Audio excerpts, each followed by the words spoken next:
The year was 1875. The sun was a smear of bruised copper, bleeding into the dust of the Texas borderlands. This was a place where the map led to, where Texas ran into New Mexico without any real line. Just miles of cracked earth, sharp yucca, and grass that stretched into an ocean of pale gold. It was a hard land, a land of settlers and soldiers, of Comanche hunters and men who sold rifles to the highest bidder. The tension was a living thing, pulled taut as a bowstring. The railroad was coming, a snake of iron pushing west, and every spike driven into the dry soil felt like a nail in the coffin of the old world. Treaties were signed in bad faith and broken before the ink was dry. Eliza Carter did not ride like a lady. She rode like a person trying to outrun the devil, or perhaps just trying to outrun the hour when she would have to become a lady. At 18 years, she was more comfortable with the sweat plastering her cotton shirt to her back and the grit between her teeth than she was with the bone china teacups her mother had insisted on shipping from the East. Her mother was gone 5 years now, resting in the hard ground, but the teacups remained, a fragile tyranny in a house built of thick adobe and rough-hewn timber. She pulled her horse, a strong bay named Atlas, to a halt on the ridge. Below her, the Carter ranch spread out, a scar of civilization in the vast emptiness. The cattle were dots of red and black, moving slowly toward the thin ribbon of the creek. This land was brutal. It offered magnificent sunsets and then killed you with drought. It gave you horizons that promised freedom and then broke you with sandstorms that flayed the paint from the wagons. Eliza felt the conflict tighten her chest, a familiar ache. She loved this land. She loved the smell of the dust and the horse and the sharp scent of the sagebrush she was crushing beneath her boot. She knew how to set a rabbit snare and how to gauge the distance of a storm. She could load and fire the Winchester rifle in her saddle scabbard with reasonable accuracy, enough to scare off a coyote or perhaps a desperate man. But she was also Thomas Carter's daughter, the only daughter. And in this world, that meant she was an asset. She was a piece to be played in the slow, grinding game of survival and expansion. She was supposed to be civilized. She was supposed to marry well, meaning marry someone who could consolidate her father's land, someone who understood cattle prices and railroad futures.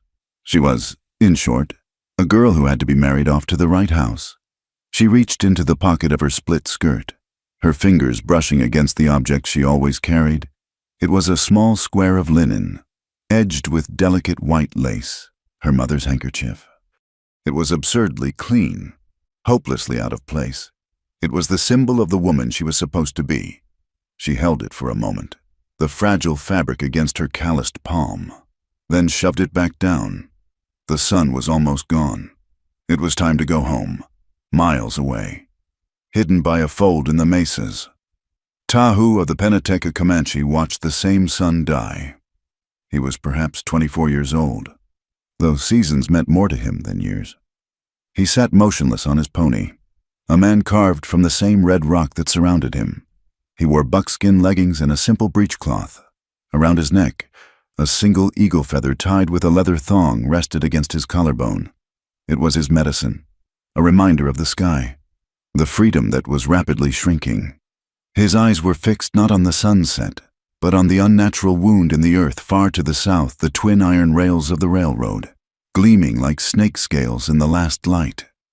Tahu was a man of two worlds, and he belonged fully to neither. He had been raised in the traditions of his people, taught to ride before he could walk, to read the land as a white man reads a book. But he had also spent time at a mission school, part of a failed treaty, before he had walked away. He had learned the white man's tongue. He had learned to read their words and, more importantly, he had learned to read their intentions. He understood their hunger for land was not like the hunger for buffalo. It was a hunger that never ended. It would devour the sky if it could. He was a warrior. His body was hard, scarred from hunts and the few skirmishes he had seen. But he belonged to a band that had chosen the difficult path of peace. His chief was old, and he had seen too many warriors die, too many children starve. They were trying to negotiate, to hold on to a piece of this land that had been theirs since the first memory, even as other bands fought on. His heart was heavy. He knew the railroad meant the end. It meant more soldiers, more rifles, more fences. It meant the death of the great herds. He felt the familiar pull, the desire to fight, to join the warrior bands to the north who still painted their faces and struck at the settlements. But he also carried the words of his chief. "A man can die in a fire," the old man had said, his voice like dry leaves. "Or he can carry water. Both take courage. Only one builds a home." Tahu wanted to preserve his people, but he recognized that violence was no longer the only path. It might even be the path to extinction. When Eliza reached the stables, the air was cool, the scent of hay and horse manure sharp and comforting. She handed Atlas off to a ranch hand and walked toward the main house. The yellow light spilling from the windows looked warm, but she felt a chill. She paused at the wash basin on the porch, scrubbing the dust from her face and hands, trying to smooth her wind-tangled hair. She hated this part, the transformation. Inside, the main room was thick with cigar smoke and the low murmur of men's voices. Her father, Thomas Carter, stood by the massive stone fireplace. He was a big man, broad-shouldered, but the land and his grief had worn him down. His face was a map of worries, the deepest lines etched there the year his eldest son, Thomas Jr., had been killed in a Comanche raid. That was 10 years ago, but the law still sat at the table with them every night. Thomas Carter was a man caught between his hatred for that loss and his crippling fear of more war. Her brother, Jacob, was slumped at the table, a bottle of whiskey near his hand. At 25, Jacob was everything Eliza was not. He was bitter, loud, and he nursed a hatred for all red men that was almost religious in its fervor. He was an extremist, ready to act on his darkest impulses. He looked up as she entered. His eyes narrowed. "Playing cowboy again, sister," he sneered. "You smell like a horse." Eliza ignored him, her gaze shifting to the third man in the room, Colonel Harlan Briggs. Briggs was the commander of the nearby cavalry post. He was a man who seemed entirely out of place in the West. His blue uniform was impeccably pressed, his boots polished to a mirror shine, his graying hair neatly trimmed.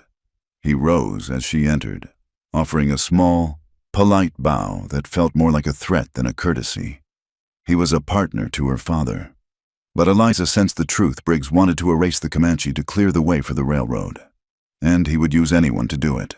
"Miss Carter," he said, his voice smooth and cold, like stones pulled from a winter river. "Always a pleasure to see you brighten the room." Eliza nodded, forcing a smile that felt stiff on her face. "Colonel." "We were just discussing the railroad," Thomas Carter said, his voice heavy. He rubbed his face. "And the complications." "Complications," Jacob spat, his voice thick with contempt. "Call them what they are. Pa, savages. We got Briggs here. We got a dozen good rifles on this ranch. It is time we cleared them out. For good." Briggs held up a hand, a faint smile playing on his lips. "Patience. Mr. Carter, war is a messy business. Inefficient. What the railroad requires is stability. A permanent solution." Eliza watched the colonel. He spoke of eradicating people as if he were discussing the removal of pests from a granary. Jacob's hatred was hot and reckless, but the colonel's was cold, patient, and far more terrifying. This was the West, where the law was often just the man with the most guns, and conscience was a luxury few could afford. The newspapers in the East called the Comanche monsters, but Eliza knew life here was far more complicated than that. As the men talked, Eliza felt a sudden, sharp memory surface. She was 6 years old. She had wandered from a picnic, chasing a horned lizard, and gotten lost. The panic had been absolute, a screaming terror as the sun set and the coyotes began to yip. She had huddled behind a rock, crying, certain she would die. And then a figure appeared. Not a settler, a woman. Her face was brown and lined, her hair in 2 long braids. A Comanche woman. She had not spoken a word of English, but she had seen Eliza's terror. She had sat slowly, and offered Eliza a piece of dried jerky. She had wrapped her in a thick blanket. She had stayed with her until the sun rose, and then she had pointed her back toward the ranch. Eliza had never forgotten that face, the kindness in hands that Jacob would have said were stained with blood. That woman had saved her, and now men like Briggs and her own brother wanted to wipe her people from the earth. Back at the Carter Ranch, the tension was so thick Eliza could barely breathe. She had been dismissed from the men's talk, sent to oversee the kitchen and prepare for supper. She was supposed to be practicing her stitches, but her hands were shaking too badly to thread the needle. She moved quietly down the hall, carrying a tray of fresh coffee she knew none of them needed. It was an excuse to be near the study. Her father's voice was low, agitated. Jacob's was silent, which probably meant he was drinking heavily. But it was Briggs's voice, calm and measured, that froze her. The study door was open with just a crack. She stood in the shadows of the hallway, her heart pounding a dull rhythm against her ribs. "Cannot guarantee the safety of your herds, Thomas," Briggs was saying. "Not with the Pennateca band so close. They say they are peaceful, but they are still Comanche." "They have not raided in 2 seasons, her father argued, his voice weak. "Their chief, Iron Shield, he seems reasonable." "Reasonable," Briggs scoffed. "A reasonable savage is still a savage. The railroad investors are nervous. They want the territory secured. My orders are to clear that valley. I can do it with bullets, or we can do it with diplomacy." There was a long silence. Eliza held her breath. "What kind of diplomacy?" her father asked. "The Comanche respect blood ties. They respect marriage alliances. It is an old custom, but it holds weight. They have a young warrior, Tahu. He is important. He speaks English. He is the one who holds the hotheads in check." Eliza felt a strange, cold sickness rising from her stomach. She did not understand. "What are you saying?" "Harlan," her father whispered. Briggs's voice dropped, but it was sharp, cutting through the thick air. "It is a simple arrangement, Thomas, a peace agreement, and to seal it, a marriage. It would stop the raids. Give us time to get the railroad through. It would be a symbol of cooperation." Another terrible pause. "You mean she is 18? She is of age." Eliza's blood ran cold. She pressed her ear closer, desperate, terrified. Then she heard her father's voice, broken, a whisper of defeat. "And what do we get?" Briggs' reply was crisp, the sound of a latch clicking shut. "If we marry her off to him, we can avoid the war, and we get to keep the cattle and the railroad line." Eliza's hand flew to her mouth, stifling a gasp. She stumbled back, the coffee tray rattling.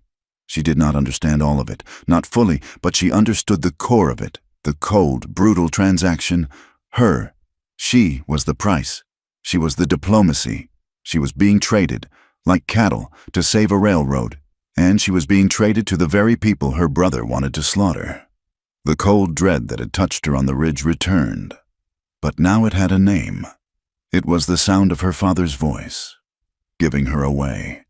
She did not run. She did not drop the tray. Her blood had not run cold. It had frozen solid, a block of ice in her chest. She stood in the hallway for a full minute, the voices in the study fading back into a meaningless hum. The words, however, remained, sharp as glass. "If we marry her off to him, keep the cattle and the railroad line." She turned, with a stiffness in her joints that made her feel 100 years old, and walked back to the kitchen. She set the tray down on the rough wooden table. Her hands were perfectly steady. She looked at them, surprised. They seemed to be in animals' hands, disconnected from her mind. She waited. She did not know for how long. The moon rose, casting a pale, judgmental light through the kitchen window. The house fell quiet. Finally, she heard the heavy scrape of her father's chair, the low murmur of goodbyes, the jingle of spurs as Colonel Briggs left. She heard Jacob stumble up the stairs to his room. Then, the heavy tread of her father's boots approached the kitchen. He stopped in the doorway, a large silhouette against the lamplight of the hall. Eliza! His voice was rough with whiskey and something else. Guilt. She did not turn around. She just stared at the window, at the vast, dark land outside. "She is 18, she said, her voice a dead, flat whisper. "She is of age." Thomas Carter flinched as if she had struck him. He walked into the room, his boots loud on the stone floor. He lit the small lamp on the table, and the weak light illuminated his face. He looked haggard, his eyes bloodshot, the lines around his mouth carved deep. "You heard," he stated. It was not a question. "I heard you sell me," she said. She turned to face him, the block of ice in her chest finally beginning to crack, letting a hot, acidic anger rise into her throat. "I heard you trade your daughter for a railroad." "It is not like that," he said, his hands balling into fists on the table. "It is complicated. It is about peace. Eliza, it is to stop a war." "A war," she repeated, her voice rising. "A war that Briggs and Jacob are desperate to start. You are not stopping a war. You are paying them to pause it. And I am the payment. Eliza, listen to me." He sat down, heavily, the chair groaning beneath his weight. "You do not know what it is like. To lose a son, to see your men, your friends, butchered. To live every single day waiting for the smoke, for the screams. This Tahu, he is a warrior, yes, but he is from Iron Shield's band. They want peace, this marriage. It is the only way they can prove it, and the only way I can get Briggs to stand down. So I am to be a human treaty," she said, bitterness making her mouth twist. "A piece of paper, but one that bleeds." She had always imagined this moment. A nervous suitor, perhaps the young banker from town, or the son of that rancher over in the next county. A man who would be polite, who would bring her flowers, who would be white. She had not loved the idea, but she had accepted it as her fate. This was not fate. This was a sacrifice. "Who is he?" she asked, her voice trembling now. "This Tahu. What kind of man are you giving me to?" "He is a Comanche," her father said, as if that were the only answer. "He is said to be a man of his word. He is their chief's choice." "A savage," she whispered. The word tasted like ash. All the stories, the terrifying campfire tales of men who scalped their enemies and stole women, stories told by Jacob, stories printed in the Eastern papers. They all rushed into her head, the blood, the violence, the sheer otherness of it. But then, another image fought for space, a kind face, brown and lined. A piece of jerky offered by a steady hand, a woman who had sat with a lost little girl until dawn. She pushed the memory away. That was one woman, long ago. This was a warrior, a man. "You have already agreed," she said. "The meeting is in 2 days," he replied, unable to meet her eyes. "At the fort, to finalize the terms. You will meet him." She stared at her father, this man who had taught her to ride, who had held her when her mother died. She saw his fear. He was terrified of the Comanche, terrified of Briggs, terrified of losing what little he had left. And in his terror, he was willing to feed his daughter to the wolves to keep them from the door. The ice in her chest had melted, replaced by a cold, hard resolve. "I see," she said, and she turned, walked out of the kitchen, and went to her room, locking the door behind her. 2 days later, the sun beat down on the parade ground of the cavalry post. The place smelled of horse, brass polish, and hypocrisy. A large, open-sided tent had been erected to provide shade, a pitiful gesture against the crushing heat. On one side sat the white men Colonel Briggs, looking cool and composed. Her father, his face gray and sweating, and a few other prominent ranchers, their expressions a mixture of curiosity and disgust. Eliza sat slightly behind her father, as instructed. She wore her best dress, a dark blue cotton that was already sticking to her back. She felt like a prized heifer being led to auction. Then they arrived. They did not ride in like a war party, whooping or shouting. They rode in with a slow, deliberate dignity. About a dozen men, their faces painted not for war, but for ceremony. They were led by an old man, his face a web of deep wrinkles, his hair gray. This must be Iron Shield, and beside him, riding a muscular paint pony, was the man she knew must be Tahu. He was nothing like the monsters from her nightmares. He was not a stooped, grunting brute. He was tall, even sitting on his horse. He was lean, with the long, powerful muscles of a rider. He wore buckskin leggings and a simple leather vest that left his chest and arms bare. His skin was the color of rich, oiled copper. His black hair hung in 2 thick braids. Around his neck, he wore the single eagle feather she had seen in her vision. He dismounted in one fluid motion. He did not look at her. He looked at her father, at Briggs, and then his eyes scanned the perimeter, counting the soldiers on the walls. He was calm, but it was the calmness of a panther, an assessment of threat. His eyes, when they briefly passed over her, were sharp and intelligent, and, she thought, filled with a profound, weary sadness. Tahu tasted the dust and the lie in the air. He stood beside his chief, his hands loose at his sides. He had argued against this. He had argued that this was a trap, a white man's trick. They do not offer peace, he had said to Iron Shield the night before. In their own tongue, they offer a chain. They want to tie us to them, and then they will pull the chain tight. They will pull the chain whether we are tied or not, the old chief had replied. They have the thunder sticks. They have the iron horse. We cannot fight the storm. Tahu, we can only try to build a shelter.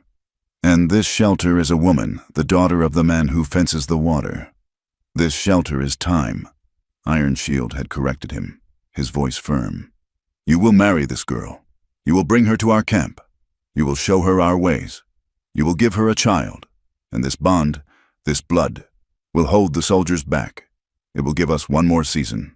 Maybe 2. It is a heavy burden, but you are strong enough to carry it. Tahu had looked at the old man, his heart torn. He was a warrior. He had earned his place. He desired a wife.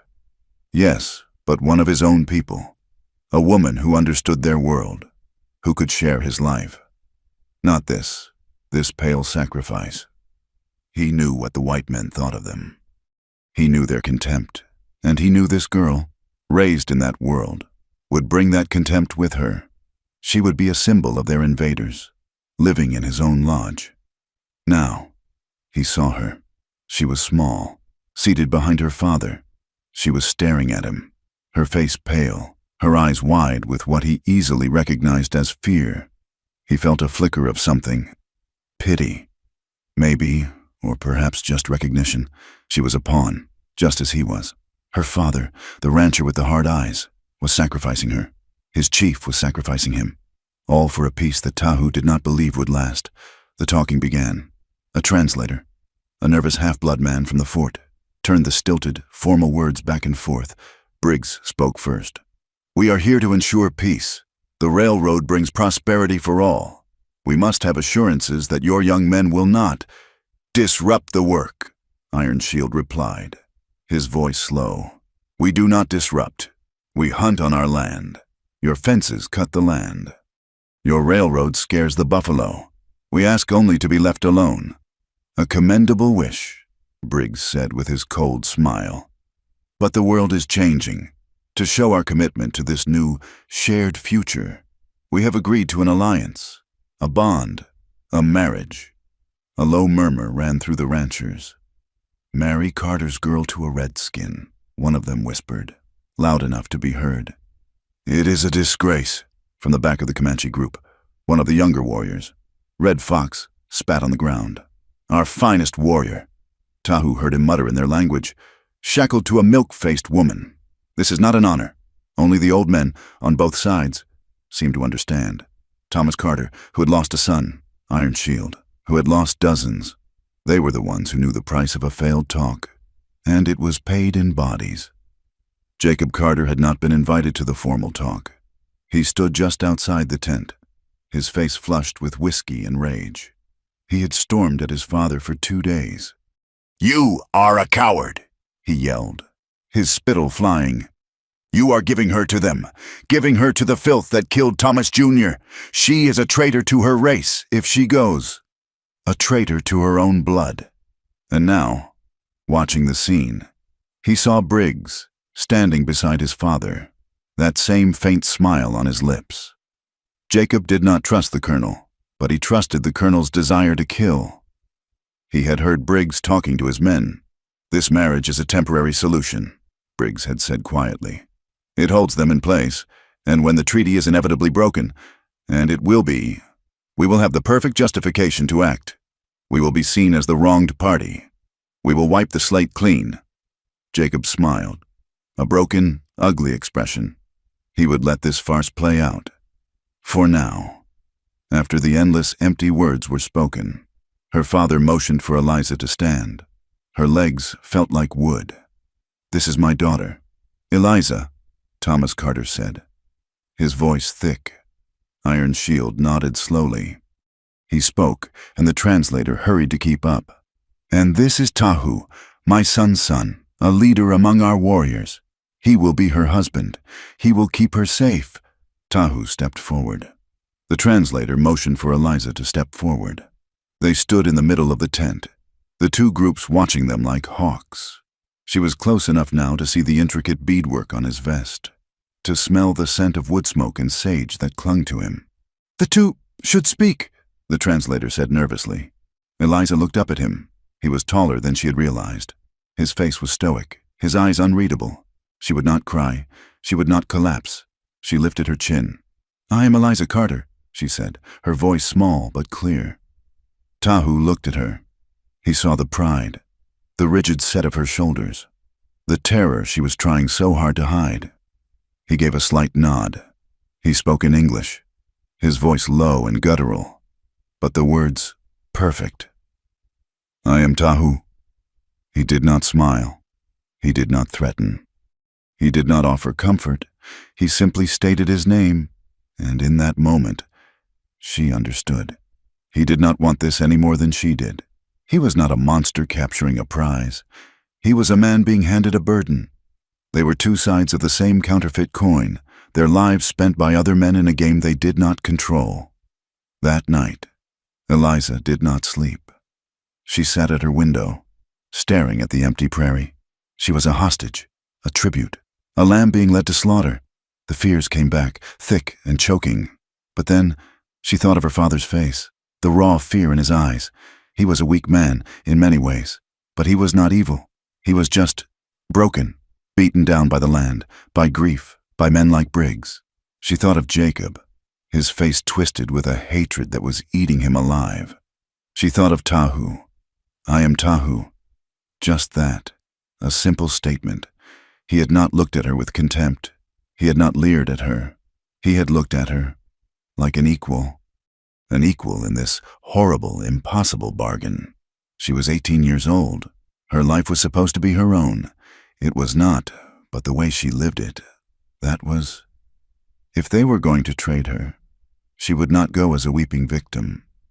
If she was to be a bridge, she would be a bridge made of stone, not of straw. She would walk into this with her head held high. She would go, not because her father commanded it, or because Briggs arranged it, but because she chose it. It was a small, desperate piece of control, but it was hers. She would go, and she would use this position to try and protect both sides, to stop the war that men like Jacob and Briggs so desperately wanted. Tahu, too, sat by his fire long after the others slept. His decision was simpler, bound by a code she could not yet understand. The chief had commanded. He would obey. But his mind was on the girl, her pale face, the tremor in her hands that she tried to hide. She was not a warrior. She was soft, from a soft world. She would not survive a week in the camp. He touched the eagle feather at his throat. He had been given a duty. His duty was to the people. This girl was now, by the chief's decree, part of the people. She was his responsibility. If he must take this wife, he would do it, and he would protect her. He would protect her from the harshness of the land, from the suspicion of his own people, and, if necessary, from the cruelty of hers. According to Comanche law, his wife was his household. She was under his protection. She was not a prize of war. She was not a slave. She was to be respected. It was not love. It was not even a partnership. It was a beginning. born not of affection, but of two separate, private decisions to choose courage. The chapel at the cavalry post was not a house of God. It was a box of raw lumber that smelled of pine sap and fear. It was hastily assembled, much like the peace treaty it was meant to serve. Eliza stood rigid in a white dress. It was her mother's, altered badly by the post seamstress. The fabric felt stiff, like a shroud, the intricate lace on the collar scratching her neck. Her face was pale, her knuckles white where she gripped a small, dry bouquet of prairie flowers. Her father stood beside her, his Sunday suit looking too tight, his face slick with sweat. Colonel Briggs watched from the front pew, his expression one of polite, satisfied impatience, as if he were observing a livestock transaction. A few ranchers and their wives were scattered behind him, their gazes a mixture of pity and sharp disapproval. The post chaplain read the words quickly, his voice droning. Eager to have the service finished, Tahu stood opposite her. They had forced him into a black suit that looked foreign and wrong on him, pulling tight across his shoulders and chest. He was rigid, his eyes fixed on a crack in the wooden wall just past her head, his face a mask of stone. He looked trapped. He looked like a caged hawk. The I-do's were whispers, words stolen from their throats by the heavy, oppressive silence. It was over in less than 10 minutes. She was, by the white man's law, Mrs. Tahu. The name felt like a brand on her tongue. As the sun fell, the second ceremony began. This one was not in a box. It was under the vast, open sky, which was turning a deep, bruised purple. The Comanche camp was alive with the smell of wood smoke and roasting meat. A large fire burned in the center, sending sparks up to challenge the first stars. The air throbbed with the sound of a single, deep drum, a heartbeat that seemed to shake the ground itself. Tahu was different here. He had shed the suffocating suit. He wore his buckskin leggings and a breastplate of polished bone. He looked like a part of the earth, not a visitor. He and Eliza were brought before Iron Shield. The old chief spoke, his voice rising and falling with the rhythm of the drum. He spoke of earth and sky, of duty, of the joining of two bloods to make the people stronger, to mend the broken hoop of the world. Tahu was given a small necklace. It was not gold or silver. It was a simple leather thong, strung with carved bone beads and two small, bright blue feathers. He stepped toward her. Eliza flinched, her heart hammering against her ribs, her whole body tensing for a blow that did not come. He paused, his eyes reading her terror. Then, slowly, carefully, as if handling a spooked foal, he lifted the thong and placed it over her head. His fingers brushed the skin of her neck, just below her ear. The touch was light, almost accidental, but it burned like a brand. She looked around the circle of firelight, and the full weight of her isolation crashed down on her. She was utterly alone. The white faces were gone, save for her father, who stood awkwardly at the absolute edge of the firelight, looking like a man who had wandered into the wrong world. Jacob was not there. He had refused to come, calling it a pagan circus. His face twisted with disgust. The faces of the Comanche watched her. The warriors were impassive, their eyes hard, judging. Some of the younger women whispered behind their hands, their expressions mirroring the scorn she had seen from the white women at the fort. They saw her as a white intrusion, a symbol of their enemy, a pale weakness, but some of the older women, their faces lined like dried riverbeds, looked at her with something else. It was not kindness, exactly. It was a deep, knowing pity. They saw her for what she was, a sacrifice, a child, dressed as a woman, sent to do a man's job. Tahu, too, was isolated, standing beside her but not with her. He was performing a duty. He was a man accepting a sentence. Eliza felt tears stinging her eyes and willed them back. She would not cry here.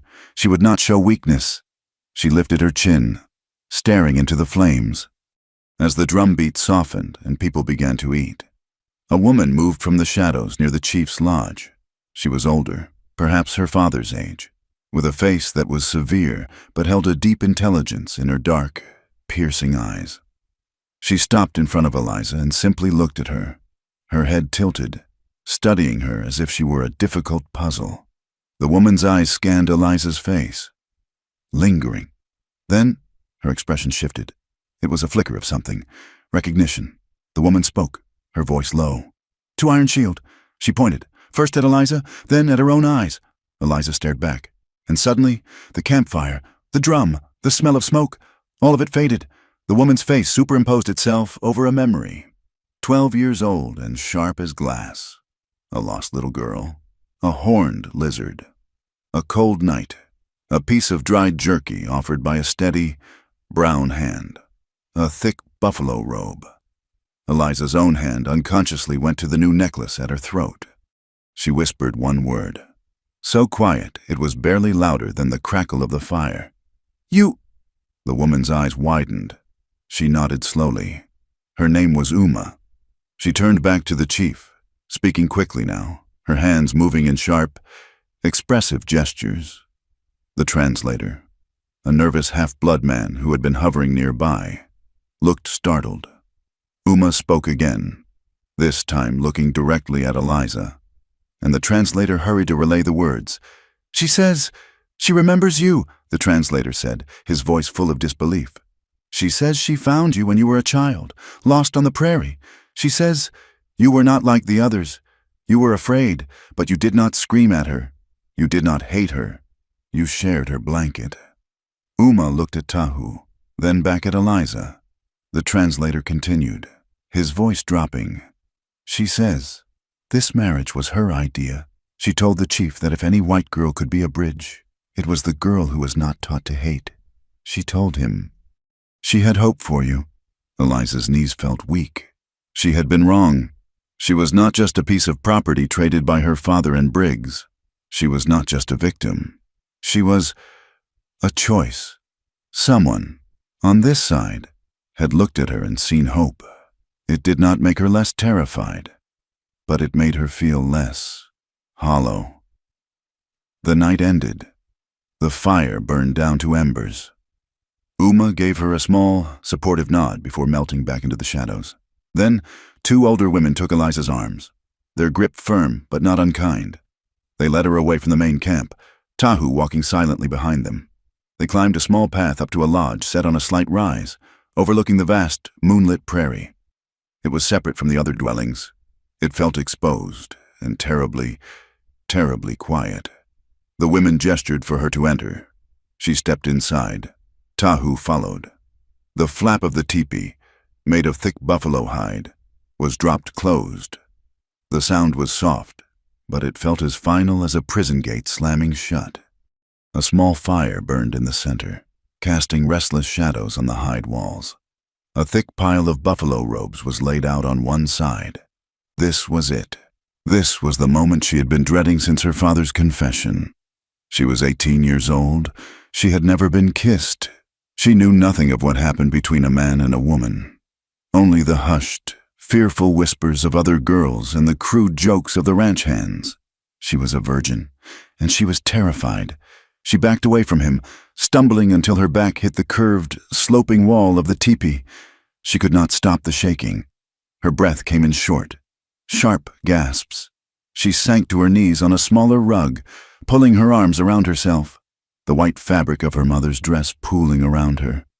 And despite her vow, the tears came. Not loud sobs, but silent, hot tears that streamed down her face, dripping onto the delicate lace. She cried for her lost girlhood, for her mother, for the life she would never have. She cried because she was alone with a man the world called a savage, and she was his property. Tahu stood by the entrance, watching her. He did not move for a long time. The firelight played over the hard planes of his face, the strong line of his jaw. He was a man, young, powerful, and this was his wedding night. Tradition, and the white man's law, gave him every right to take what was his. He could see the terror in her, the way she trembled, a small, broken white thing in his lodge. He was torn. He felt the pull of physical desire, a young man's immediate hunger. He felt the pressure of his people's expectations. A marriage must be sealed. But he also saw the child who had been saved by Uma, He saw the girl who had stood with her chin up at the fort, trying to be brave. Finally, he moved.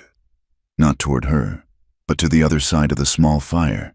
He sat down on his heels, putting the flames between them. He was several feet away. He waited until her sobs quieted to ragged, hitching breaths. Then he spoke, his English careful and slow, his voice low. "I will not touch you." Eliza froze, her head snapping up. She stared at him, confused, her face stained with tears, her eyes wide. "You do not want this," he continued, his voice quiet. "You were given. I was commanded. This is not a marriage of choice." He looked at the fire, not at her. "Among my people, a man does not force his wife. He protects her. He provides for her. He honors her. That is what a husband is." He gestured to the pile of robes. "It is not by force." The relief was so sudden, so profound, that it broke something else inside her. A new wave of tears came, but this time it was not from fear. It was from a strange, aching gratitude that hurt her chest. "I thought," she whispered, her voice hoarse and broken, "I thought I was just flesh, something you bought, something to be used and thrown away." He looked at her then, and his eyes were dark with a conflict she could not name. "I am a man," he said, his voice quiet. "I will not lie. I desire you, but I will not be the animal your people think I am." He paused, his gaze steady. "You are in my lodge. You are my wife. You are safe, even from me." He did not move from his spot. He stayed there, across the fire, a silent guardian. The hours passed. The fire burned low. The lodge grew cold. Eliza shivered, still huddled on her rug, exhausted but too afraid to move. Tahu saw it. He stood, and she flinched, pulling the edges of her dress tighter. He only grabbed a heavy, untanned buffalo robe from a pile. He did not throw it. He walked over, his steps silent. He knelt, and gently, his skin never touching hers, he draped the heavy, warm robe over her shoulders. He hesitated, then sat down again, not across the fire, but closer, near her, but not touching her. He just sat, his back against a support pole, his arms crossed, watching the dying embers. Eliza, wrapped in the warmth of the robe, her body aching with exhaustion, eventually slumped over, her head on her knees. She fell into a fitful, broken sleep. When she woke, the world was gray. A faint, cold light was filtering through the smoke hole at the top of the teepee. Her neck was stiff, her body aching. She looked up. Tahu was in the same position, his eyes open. He had not slept. He had stayed awake all night, watching over her, keeping the cold from her. He had demanded nothing. He had taken nothing. He had simply protected her. He saw her stirring. He rose, stretching the stiffness from his powerful frame. He moved to the tippy flap and pulled it open. The clean, sharp light of sunrise flooded the small space, chasing away the shadows. He looked out at the prairie, at the sky turning from violet to rose. Then he looked back at her, at the girl still wrapped in the heavy robe, her hair a wild tangle, her face swollen from crying. "The night is over," he said. And then he said the words that would change everything. "Among my people, a choice is made once, a vow. But I see now that is not enough for this." He met her gaze, his own clear in the new light. "I will choose you every sunrise. Eliza, not just tonight." She stared at him. He was not talking about tradition or duty. He was making her a promise of choice. In that moment, surrounded by strange smells, in a lodge that was not her home, married to a man she did not know, Eliza Carter felt something she had not felt in her entire life. Not with her father, not with her brother, not with any man. She felt safe, truly safe. It was not love, not yet. It was a single, fragile seed, planted in the darkest, most terrifying night of her life, now visible in the first light of dawn. The wedding had begun in the suffocating darkness of her father's fear, and it was ending in the clean, open air of a new morning. She had been passed from one man to another, not as a slave, but as a partner, The aftermath was quiet but immediate. The women who came to bring food that morning saw the bride, her eyes red from crying, and the groom, his face set from a night without sleep. They saw the untouched wedding robes. The news spread through the camp like wildfire. The younger warriors, like Red Fox, sneered. The white man's woman had turned their warrior soft. He did not even take her. It was a weakness. Back at the fort, the soldiers who heard the rumors laughed. The great savage warrior was afraid of a little white girl. But Uma, when she heard, did not laugh. She smiled, a small, knowing smile. She had been right. This man, Tahu, was not like the others. He did not build his house on a foundation of violence. He had chosen a different kind of strength. Life in the teepee was a series of small, humbling shocks. The white dress was taken from her, not unkindly, by Uma. It was replaced with a simple, sleeveless buckskin dress. Soft as butter, but smelling of smoke and tannins. It was infinitely more practical, but wearing it felt like shedding her old skin. The camp was a place of constant, shared labor. There was no privacy. Women worked in groups, their hands always busy. Eliza, who had run a ranch house, thought she understood work. She did not. She learned to scrape hides, a nauseating, back-breaking task that left her hands raw and her stomach churning. She learned to forage for roots, digging in the hard, dry earth for hours for a small handful of bitter plants. She learned to pound dried buffalo meat and choke cherries into pemmican, her arms aching until she thought they would fall off. At first, she was a clumsy disaster. The women watched her, a few of the younger ones openly tittering when she fumbled a tool or gagged at the smell of boiling tripe. She was the white wife, a delicate ornament who did not belong, but she did not complain. She did not weep. She just set her jaw, wiped the sweat and grease from her face, and tried again. She learned to accept the dirt under her fingernails, the constant ache in her back, the sting of the sun on her skin. Uma was her guide, a stern but patient teacher.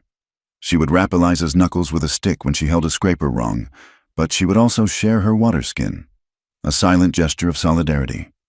Gradually, the camp's perception of her began to shift. This was not the pampered, fragile doll they had expected. She was strong. She endured. She was trying. The cultural clashes were inevitable. Some were small, almost comical. The food was a constant trial. One evening, she was offered a piece of roasted meat she could not identify. She ate it, swallowing hard against the strong, gamey flavor, only to be told by a smiling Uma that it was roasted prairie dog. Eliza managed to keep it down, just barely. She made mistakes with the language. She was trying to learn the Comanche words, her tongue tripping over the guttural sounds. One morning, she tried to greet Iron Shield, but she mixed two words. Instead of "Good morning, respected chief," she had apparently said, "Your foot is a large cloud." The old man had stared at her, then let out a dry, barking laugh, a sound that astonished everyone. Even Tahu, standing nearby, had pressed his lips together, the corners of his eyes crinkling in a way that was almost a smile. But some clashes were serious. One afternoon, she returned to their lodge. It was her duty to keep it clean. Tahu's war shield and a long, feathered lance rested against the wall. They were in her way as she tried to sweep. Without thinking, she reached out and moved them, placing them neatly outside the door. Tahu returned an hour later. He saw the shield, and his face, which had been softening toward her over the weeks, turned to stone. He did not yell. His voice was a low, cold hiss that was far more frightening. "You do not touch these. I was cleaning," she stammered, shrinking back. "This is not a broom," he said, his voice shaking with a contained fury. He picked up the shield. "This is my medicine. It is my life. You have no right." He spoke in Comanche, the words too fast for her to follow, but the anger was universal. He was truly, deeply angry. Uma had to be called. She explained her grave. Eliza had violated a profound taboo. A woman was not to touch a man's weapons of war, his medicine bundle, To do so was to risk his spiritual protection, to invite disaster. Eliza was horrified. She had not just been rude, she had committed a sacrilege. She had to apologize, not just to Tahu, but in front of Iron Shield. She stood before the chief, her head bowed, and spoke the words Uma had taught her, words of respect and deep apology. Tahu stood beside her, his face rigid. It was a humiliating, terrifying lesson. She was not in her world. The rules here were different, and they were written in blood and belief. After that day, their fragile truce was fractured. Tahu was distant, sleeping on his own side of the teepee, his back to her. He barely spoke to her for 3 days. The bridge that brought them back together was horses. The Comanche were the finest riders in the world, and horses were their language. Eliza, who had grown up on horseback, was no slouch. One afternoon, she saw some of the younger men racing on the flats below the camp. She felt a familiar itch, a longing for the wind in her hair. She walked to where the ponies were kept. Tahu's paint was there, a magnificent animal, but she would not dare touch him. She found the mare she had been allowed to ride, a small, scrubby Mustang. Tahu was there, rebraiding his own pony's tail. He watched her, his expression still cool. She mounted the mare, her buckskin dress hiking up her legs. She nudged the horse into a walk, then a trot, then a full, desperate gallop, riding out onto the prairie, away from the smoke, the judgment, the alien rules. She rode until her lungs burned, letting the speed wash away her shame and her loneliness. When she finally pulled the mare to a halt, she was not alone. Tahu was beside her on his paint, having matched her stride for stride, his face unreadable in the wind. He said nothing, just looked at her. She had ridden well. He knew it. She knew it. "You ride like one of us," he said. The first words he had spoken to her in days that were not a command. "I ride like me," she replied, breathless, a flicker of respect. He nodded. "Come, I will show you something." They rode for an hour, deeper into the canyons. He taught her how to read the land. He showed her a broken twig, the faint scuff of a deer hoof. He pointed to the sky, showing her how the line of the hawks told of a thermal, which meant a change in the weather. This was his world. It was a book he could read fluently. As they sat on a ledge, resting the horses, she found herself talking. She told him about her ranch, about her mother. She told him about the books she had read, the ones her mother had brought from the East. She told him a story about a king who had 3 daughters. He listened. He was fascinated by this world of words, of stories that were not about the coyote or the eagle, but about men who lived in stone castles and fought for abstract ideas like honor and legacy. "Your world is full of walls," he said, "and yours is full of sky," she replied. They rode back in the late afternoon. The silence between them was different now. It was not cold. It was companionable. That evening, in the lodge, he began to talk to her again. He taught her the words for horse, sky, and river. Their intimacy grew in these small, quiet moments. It was not the intimacy of a husband and wife. Not yet. It was the intimacy of 2 people stranded on a small island. He taught her to fletch an arrow. She mended a tear in his vest, her stitching fine and even, a skill he respected. One evening, after a long, exhausting day, she fell asleep sitting up by the fire, her head nodding. She awoke with a start hours later to find herself covered by a robe, his robe. He was asleep on his own side of the fire. He had covered her. It was enough. But as Eliza's life settled into this new, strange rhythm, her mind was in turmoil. Where did she belong? She would smell the distant scent of her father's cattle, and a wave of homesickness would wash over her so powerful it made her dizzy. She missed bread. She missed the feel of a real bed. She missed her father, despite his betrayal. But then she would remember. She would remember Jacob's face, twisted with hate, screaming about filth. She would remember Colonel Briggs's cold, polite voice, clear the valley. She looked at the Comanche children playing by the creek, at Uma grinding corn. Briggs had been talking about them. He had been talking about slaughtering them. And a cold, hard truth settled in her. She was safer here, in a smoky hide lodge with a man she barely knew, than she had been in her own home, which was built on a foundation of such violent, cold hatred. She was beginning to feel more Comanche than white. Tahu, too, was struggling. He was a candidate to be the next chief. He had to be a leader. He had to be a model of Comanche strength. But the other young warriors, especially the arrogant Red Fox, watched him. They saw him riding with his white wife. They heard him speaking English to her. "He is soft," Red Fox muttered one night, just loud enough for Tahu to hear. "The white woman has taken his teeth." Tahu had grabbed Red Fox by the front of his vest, his eyes blazing, and thrown him to the ground. "My strength is my own," he had snarled. In Comanche, do not test it. But the words stung, because they touched a raw nerve. He was changing. His respect for Eliza was growing. He admired her courage, her refusal to break. He found himself wanting to protect her, not just as a duty, but as a deep, personal need. He began to have dreams he had never had before, dreams of a different future, a future where a child with his eyes and her hair could live without being hunted. It was a dangerous, soft dream for a man meant to be a war chief. Meanwhile, the peace was already beginning to tear at the seams. Colonel Briggs sat in his office, smoking a cigar. A scout, a greasy man named Slocum, stood before him. "It is done, Colonel," Slocum said.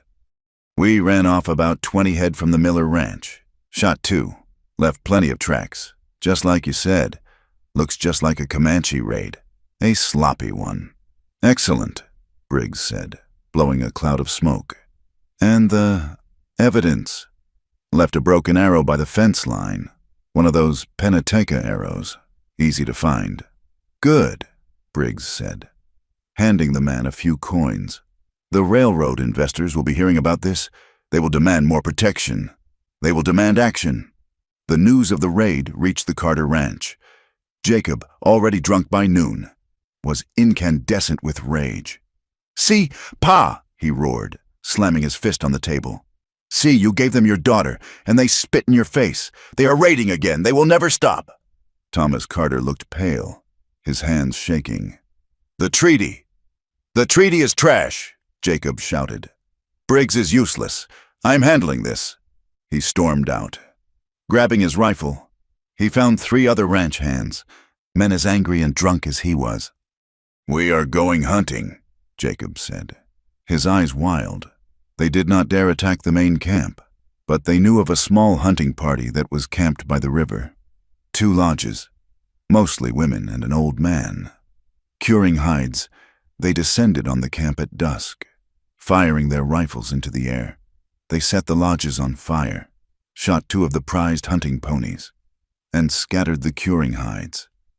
They rode off laughing, firing into the sky, feeling brave, in their drunken haste, as he leapt back on his horse.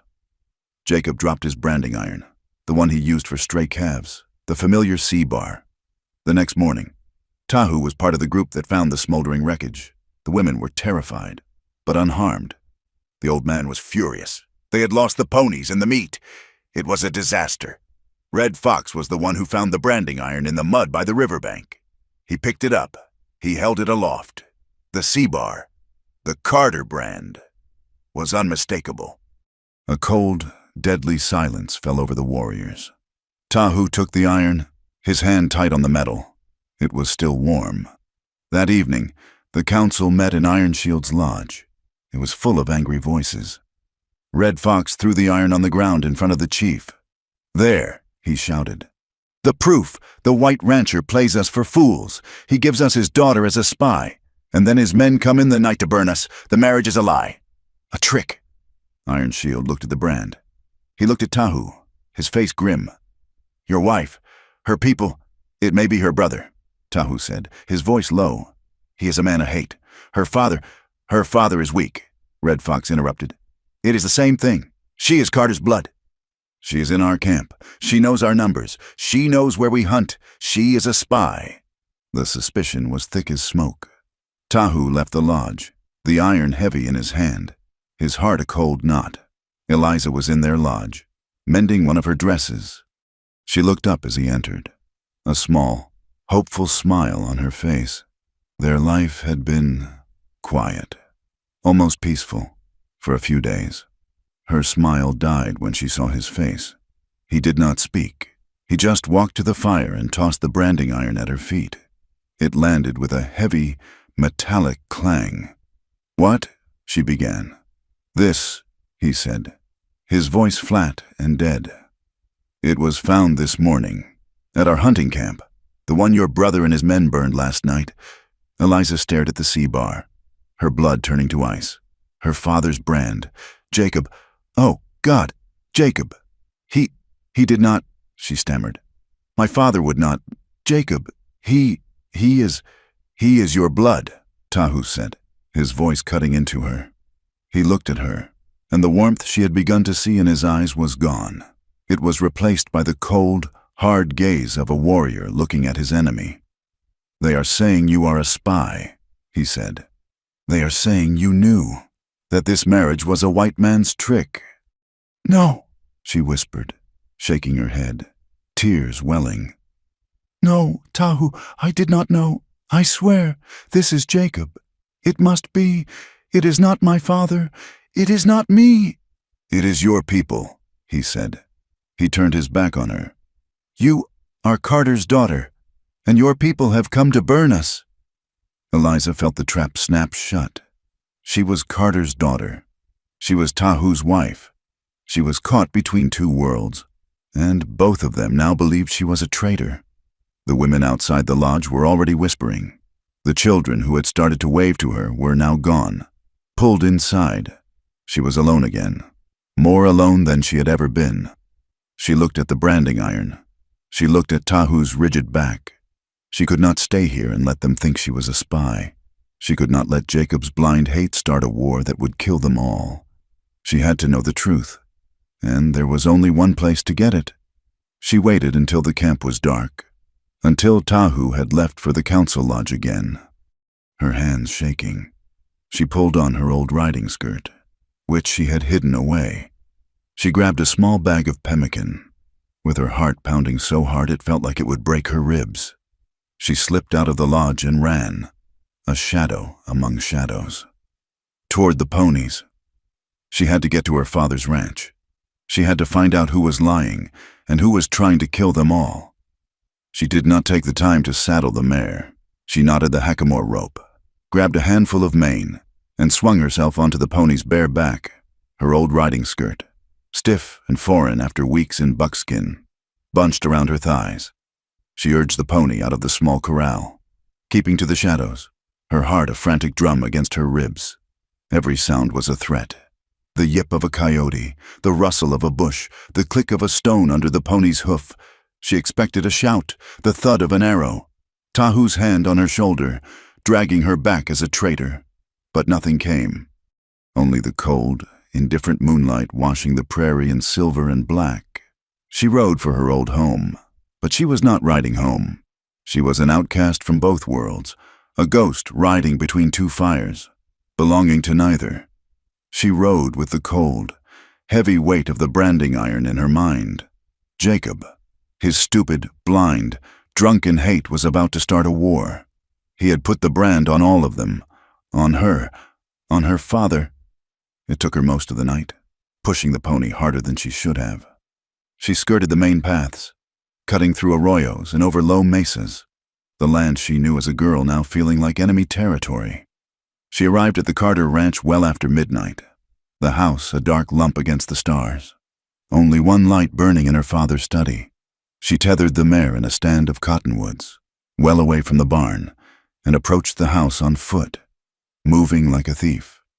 She did not go to the door. She went to the study window, which was cracked open to the cool night air. The smell of cigar smoke and whiskey drifted out. She heard Jacob's voice first, slurred and loud, full of a terrible, bragging pride. "Told you Pa was soft," he was saying. "I had to handle it myself. Taught those red devils a lesson. Burned their little camp, shot a few of their ponies, but they did not like that." Eliza pressed her hand to her mouth, her stomach clenching. Colonel Briggs' voice, cold and sober, cut through the whiskey haze. "You are a fool, boy. That was a sloppy, reckless move. You were lucky." "Lucky," Jacob laughed, a harsh, barking sound. "I left them a souvenir, dropped the brand right by the river, let them know exactly who it was."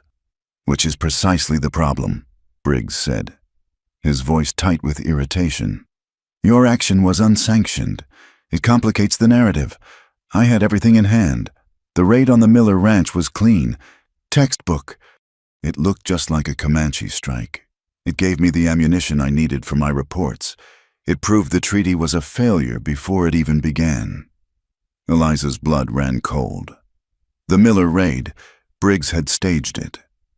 "Your little bonfire," Briggs continued, "was personal, but perhaps it can be salvaged.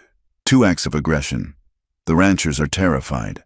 My superiors are now concerned. They are listening. They see the Penteca are unruly, that the peace is a sham, even with the marriage. So let us ride," Jacob shouted. "Let us finish it." "Patience," Briggs snapped. "You do not finish an infestation by swatting one fly. You wait. You let the poison work. And then you burn the nest. I need one more incident. Something undeniable. Something that proves they are a clear and present threat to the railroad, to the entire territory. Then I will have my orders. Then I will have all the troops I need to pacify this valley. Permanently." Eliza had heard enough. She was shaking, not with fear, but with a white-hot rage. She turned from the window, stalked to the front door, and threw it open. The 3 men jerked around, stunned. Jacob's jaw dropped, his drunken eyes wide. Briggs's face went smooth and hard. Her father, who had been sitting in the shadows, looked as if he had seen a ghost. "Eliza!"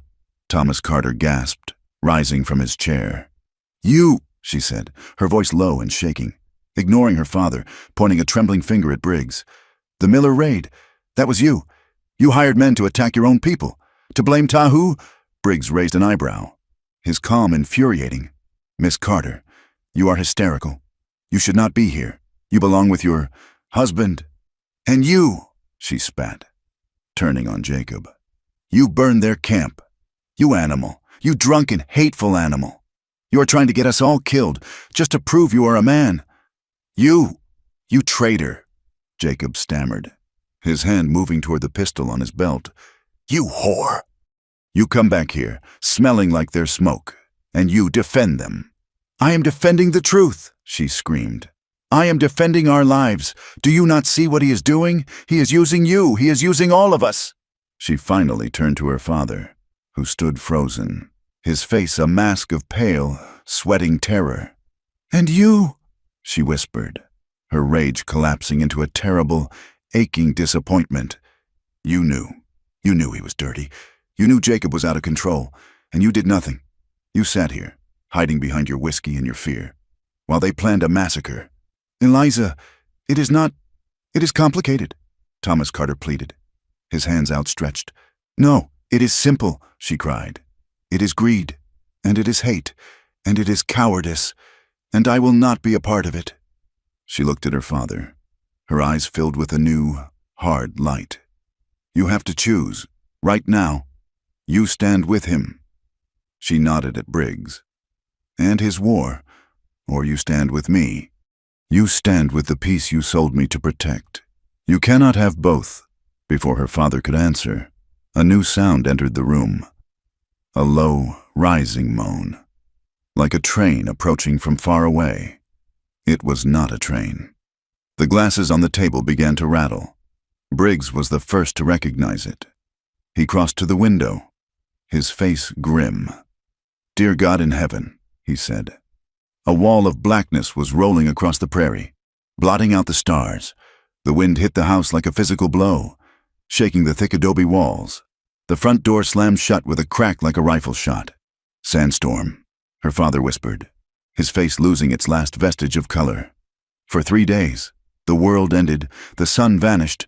The sky was not blue or gray, but a thick, choking, reddish brown. The wind howled, a constant, maddening scream that never stopped. "Fine," Gritty dust seeped through every crack, covering the floors, the food, the water. It was impossible to see more than a few feet. It was impossible to breathe without covering your face. They were trapped in the house together. Eliza, her father, a terrified Jacob, and a calm, calculating Colonel Briggs. The tension in the house was as thick and suffocating as the air outside. They could not leave. They could barely speak. The storm had put their human conflict on pause, dwarfed by a power that could kill them all. In the Comanche camp, it was worse. The tip is strained against the wind, some tearing loose, the vital pony herd, their wealth and their life, scattered in a blind panic. The people huddled under stiff buffalo robes, praying to the spirits of the wind to pass them by, their eyes and lungs burning. Tahu, his heart a cold knot of fury and fear, had realized Eliza was gone hours after she left. He had seen the missing pony. Traitor. The word had burned in his gut. Spy. He had grabbed his bow and his pony and gone after her, tracking her easily. He was a shadow behind her, his rage battling his deep, buried worry. He had seen her sneak into the ranch house. He had been crouched in the barn, waiting, his mind torn. When the storm hit, he, too, was trapped. When the wind finally died, on the morning of the fourth day, the world was remade. The land was scoured. The contours of the hills softened. The landscape alien. The sky was a pale, washed-out blue.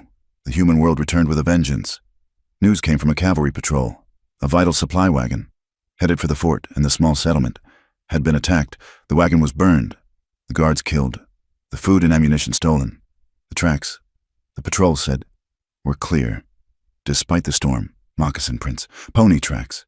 The work of Comanche, Briggs' face, when he heard the news, was a mask of grim satisfaction.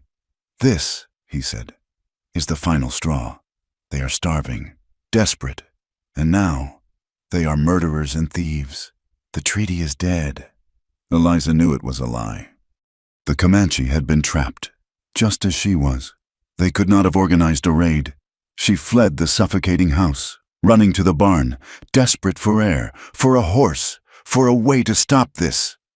She threw open the barn door. Tahu was standing there, his face covered in dust, his eyes red-rimmed and burning. She stopped, her heart leaping into her throat. You followed me?" "You are my wife," he said, his voice a low rasp. "You are my responsibility. Even when you run—" "Tahu, I am not a spy," she said, the words tumbling out. "I came here to stop Jacob. I heard Briggs, the Miller raid. It was him. He staged it. And this wagon, it is him. I know it." Tahu looked at her, his gaze intense. He had been trapped in the barn for 3 days, listening to the wind, thinking. His anger had cooled, leaving only a cold dread. He had seen the cavalry patrol. He had heard the news. He knew his people were being framed. "The tracks," he said simply. "They say it was us." "They are lying," she said. "We have to prove it. Together." He looked at her for a long moment. She had run from him, but she had run for him. For his people. He nodded. "Once." "We prove it." They rode to the wagon site. It was a ruin of charred wood and bodies. Tahu dismounted, kneeling by the scuffed earth. "They are right," he said. "Moccasin prints." He looked closer. "But they are wrong. These are old moccasins, worn by a white man. The heel strikes too hard." Eliza, meanwhile, was looking at the ground near a rock. "Tahu, look," she pointed, a small, brass casing, glinting in the sun. "This is from a cavalry rifle. Springfield, not a Winchester, not an old trade musket." They followed the tracks. Tahu reading the faint signs, Eliza adding her own knowledge. They found the trail of heavy-shod horses, not unshod ponies, hidden under the lighter pony tracks. The trail led away from the camp, toward the broken canyons. They found them in a box canyon, gathered around a small fire, dividing the stolen flour and ammunition. 6 of them. One was Slocum, Briggs's scout. The others were rough men, wearing pieces of old uniforms, faces hard and mean. Deserters. "Briggs pays well," Slocum was saying, laughing as he hefted a sack of flour. Tahu knocked an arrow. Now, he whispered. He lost the arrow. It struck one of the men in the chest. The man coughed, looked down, and fell forward into the fire. Chaos. The men scrambled for their rifles, firing wildly. Tahu and Eliza were pinned behind a ridge of rock, bullets chipping stone near their heads. Tahu was fast, moving between 2 points of cover, loosing arrows with deadly, silent accuracy. Eliza drew her Winchester, her hands steady. This was not like shooting rabbits. This was for her life. For his life. She aimed, took a breath, and fired. One of the men yelled, clutching his arm. Tahu took down another. Only Slocum and one other were left, firing from behind the burned-out wagon. Tahu rose to move to a new position, but the last man, hiding behind a wheel, saw him. He raised his rifle, taking careful aim at Tahu's exposed back. "Tahu!" Eliza screamed. There was no time to think. She swung her rifle, aimed, and fired. The shot was true. The man jerked, his rifle discharging into the sky, and collapsed. Slocum, seeing he was alone, scrambled onto a horse and fled, riding low and fast. Silence, the smell of gunpowder and blood. Tahu slowly stood, his bow in his hand. He looked at the man Eliza had shot. He looked at her. She was pale, shaking, her rifle smoking. He had a long graze on his left arm, bleeding freely. "You are hurt," she said, her voice trembling. He would have killed me," Tahu said, his voice quiet, awed. You fought. For me." "We fought," she said, her legs suddenly weak. They found shelter for the night in a shallow cave as darkness fell, too exhausted to ride on. The desert night was cold. Eliza tore a long strip from her petticoat, her hands finally steady, and cleaned his wound. She wrapped his arm tightly, her touch gentle. He watched her, his face close to hers in the dark. The suspicion was gone, burned away by the firefight.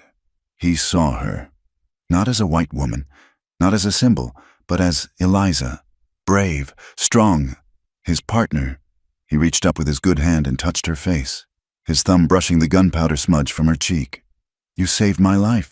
You saved mine," she whispered, leaning into his touch. The warmth of his hand was the only warmth in the world. He leaned in and kissed her. It was not the chaste, protective promise of their wedding night. This was a kiss of equals, a kiss of survivors.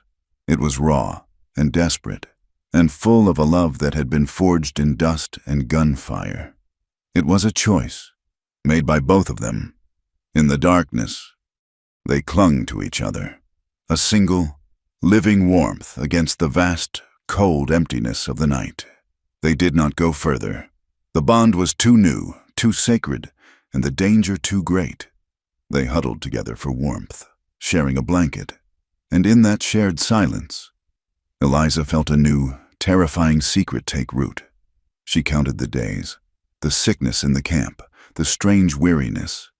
And now, she was late, weeks late, since those first nights after the sunrise promise, when he had come to her, not with demand, but with a quiet, shared trust. Their bodies had learned what their minds were just accepting. She was almost certain. She was carrying his child, a child of two worlds, conceived in a fragile peace, and now poised to be born into a war. She held the secret to herself, a cold stone of terror and wonder in her belly. When they returned to the Carter Ranch at dawn, they found her father in a state of panic. A cavalry messenger had arrived. Briggs, using the final unprovoked attack on the supply wagon, had sent his official report. He had his authorization.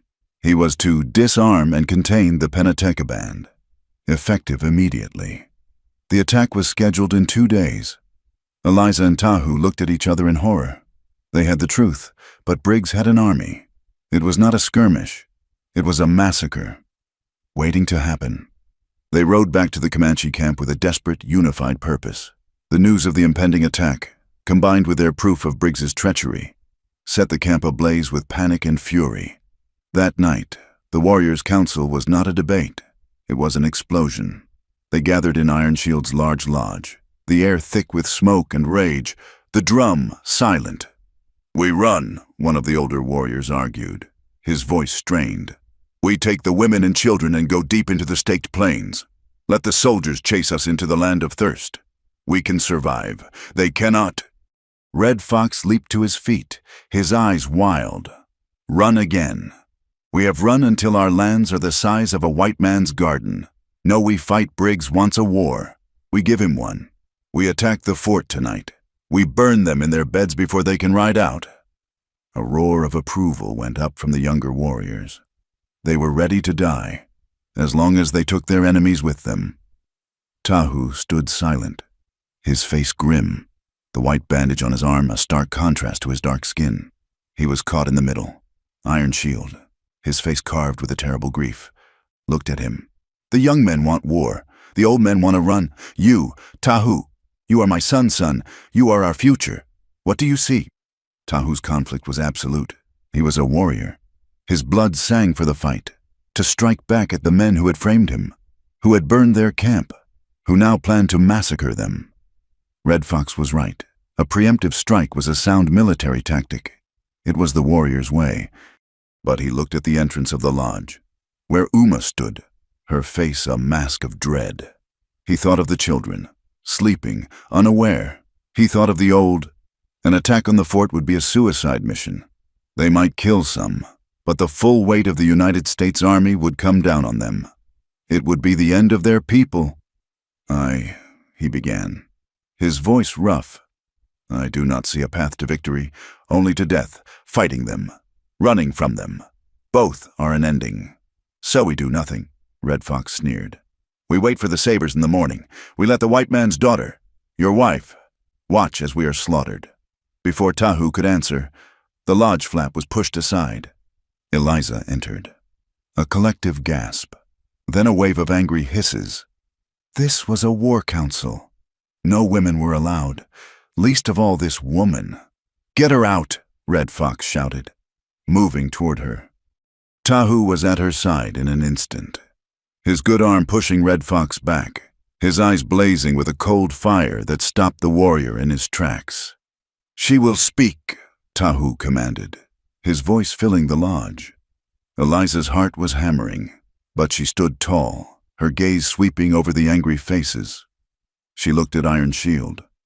"You want a third path," she said, her voice clear and strong. "I have one, but it is not a warrior's path. It is a fool's path, and it may be the only one we have." She laid it out. "You cannot fight them. You cannot run forever. The only thing we have is the truth. Briggs has broken the white man's law, not just yours. He has staged raids, killed soldiers, to start this war. He is a murderer." "His people will not believe us," an old warrior said. "They believe him."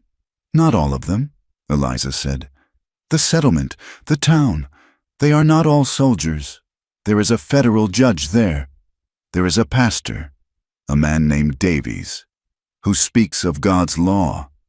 There are men who want to do business, not make war. Briggs is afraid of them. He is afraid of the telegraph, of his superiors in the East finding out the truth. He needs this to be a just war." She took a breath. "My plan is this. We do not run, and we do not fight. Not yet.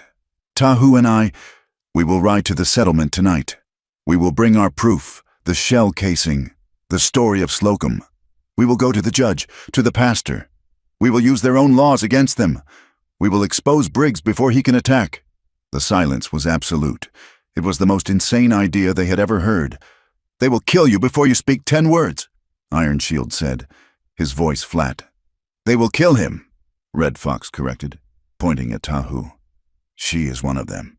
They will welcome her back. This is her trick. She leads our best warrior into a trap." "If it is a trap," Eliza said, meeting Red Fox's glare, "then I will be the one who springs it. I am the peace bride. I am the symbol of this treaty. My presence will be a shock. My word, the word of Thomas Carter's daughter, will carry weight. They will have to listen." Tahu watched her, his heart swelling with a terrible, proud love. She was magnificent, standing in the center of his people's anger, armed with nothing but words and the truth, but he saw the flaw. He saw his own impossible choice. If he stayed, he would lead the attack on the fort, as his chief was about to command. It would be his honor, and his death. He would be abandoning her. If he went with her, he would be walking into a nest of soldiers and men who wanted him dead. He would be seen by his own people, by Red Fox, as a coward, hiding behind his white wife's skirt, abandoning his tribe in their darkest hour. He had to choose his honor as a warrior, or his new, fragile future with her. The council broke apart, the warriors still arguing, their faces dark. Iron Shield gave Tahu until the false dawn. Choose your path, Tahu, the warriors, or hers. But by sunrise, we will act. Eliza and Tahu walked back to their lodge. The camp was awake, the air thick with the terror of a coming dawn. Women were packing, their faces weeping. Children were crying. It was the sound of a world ending. Inside their lodge, the small fire was the only point of light. They stood facing each other, the weight of 1,000 lives on their shoulders. You cannot go, Tahu said, his voice a low command. It is too dangerous. They will kill me, and they will hurt you. They will call you a traitor. I cannot let you do this. You cannot let me, she said, her voice rising, not in anger, but in a desperate plea. Tahu, do you not see there is no letting up? This is the only thing I can do. This is the only reason I am here. It is why this marriage happened. I am the only one who can walk into that town. She gripped his arm, his good arm. I am not asking you to choose me over your people, she said, her eyes boring into his, tears streaming down her face now. I am asking you to choose the path that saves your people, the one that saves the most lives. Your life, my life, She stopped, her hand unconsciously moving to her belly. He prompted, his gaze softening. Our future, she finished, unable to say the word. Tahu, I do not want you to act because I am your wife, or because I am a white woman. I want you to choose this because it is the only way that does not end with all of us dead in a ditch. He looked at her, at this woman who had been a terrified, weeping girl in this very lodge, this woman who had learned his ways, who had fought beside him, who had saved his life, and who was now offering to walk into the fire for his people. When you first came, he said, his voice rough with an emotion he had never been taught to name. You were a duty, a burden given to me by my chief, a symbol of what we had lost. He reached up and touched her face, his calloused fingers gentle on her tear-wet cheek. You are not a duty anymore. Eliza, you are my heart. I do not love you because it is my honor. I love you because you are my honor, my home. She collapsed against him, burying her face in his chest, her sobs shaking her. Then we are home together, she whispered. No matter where we live, no matter which world. You and I, we are the place we belong. He held her, his strong arms wrapped around her, and in that moment, he made his choice. It was not the warrior's way. It was a new way. It was their way. They held each other for a long time, the sounds of the dying camp fading. The air was thick with the unsaid, with the fear of the morning. He kissed her, a deep, slow kiss that was not about passion, but about sealing a vow. It was a promise of return, a desperate prayer against the dawn. They lay down on the robes, not for sleep, but for solace. It was a night stripped bare of fear. Only a deep, profound, and aching love remained. They held each other, their bodies speaking a language of trust and desperation. They whispered the things they had never said, their fears for the future, their regrets for the past. It was a joining of souls, a desperate human moment of finding life in the very shadow of death, before the world outside came to tear them apart. Just before the sky began to turn gray, the lodge flap opened. It was Uma. Her face was etched with worry, but her eyes were clear. She sat, holding a small bundle. You have chosen, she said. It was a statement. Tahu nodded. We ride for the town. We will find the judge. Uma looked at Eliza, a deep, sad wisdom in her gaze. When I found you, all those summers ago, you were a small, crying thing, like a lost bird. You saved me, Eliza said. Uma, you are the reason I am here. I saved you, Uma said, her voice dropping. On the same day my own son died. He was 6 years old. Your age, Eliza gasped, her hand flying to her mouth. What? A white trader's wagon, Uma said, her voice flat, devoid of old emotion. My son was curious. He picked up a tool that had fallen. The trader thought he was stealing. He shot him. She paused. I carried his body for a mile. Then I sat by the creek. And I was dead. My heart was stone. I wanted to kill every white person on this earth. She looked at Eliza. And then I heard another child crying. It was you, lost, afraid. And I looked at you, and you were just a child. You were not the man who shot my son. You were just afraid. And I thought, if I let my hate rule me, I'm no better than him. If I pass this hate to another, the circle will never end. She pressed the small bundle into Eliza's hands. I did not save you to watch you die in a war. Eliza, I saved you to stop one. My son is gone, but you can save the sons and daughters who are here now. My choice was to end the hate in my own heart. Your choice. It is to end it in the world. Eliza clutched the bundle. It was food and a small, sharp knife. I will not fail you. Uma? You must not fail him, Uma said, nodding at Tahu, as if summoned by the words. A new sound came from outside, a panicked shout, a horse whinnying, a ranch hand. One of her fathers was riding hard into the camp, waving his hands, yelling, Eliza, Miss Eliza, for God's sake! Tahu and Eliza ran from the lodge. The man, a cowboy named Pete, half fell from his horse, his eyes wild with terror. It is Jacob, he panted. Your brother. He is crazy. He is telling everyone that you and the Comanche are planning to ride to the fort for a trick parlay, and he says if that warrior of yours, Tahu, if he shows his face, he is going to shoot him. He is going to shoot him dead and say the Comanche fired first. Eliza's blood ran cold. Jacob. He was not just a hater. He was a murderer.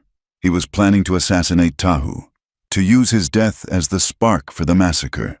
She looked at Tahu. His face was a mask of cold, deadly understanding. Their plan. Jacob had just turned it into an execution. This was her final choice. Her brother's blood, or her husband's life. Get the horses, she said to Tahu, her voice a low, steel wire. She turned to Pete. Ride back, find my father. Tell him to choose. Tell him his son is about to murder his daughter's husband in cold blood, and tell him to meet me at the settlement. With every man he has who still has a soul. She ran back to the lodge, grabbing her Winchester. Tahu was waiting, his paint pony and her mare ready. He had his bow and a quiver full of arrows. He looked at her, his eyes asking the final question. He is my brother, she said, her voice breaking. And he is a monster. I will not let him hurt you. Tahu nodded. His choice was made. He would not be seen as a coward. He would be seen as a man protecting his wife, protecting the truth. He swung onto his pony. We ride, Tahu said.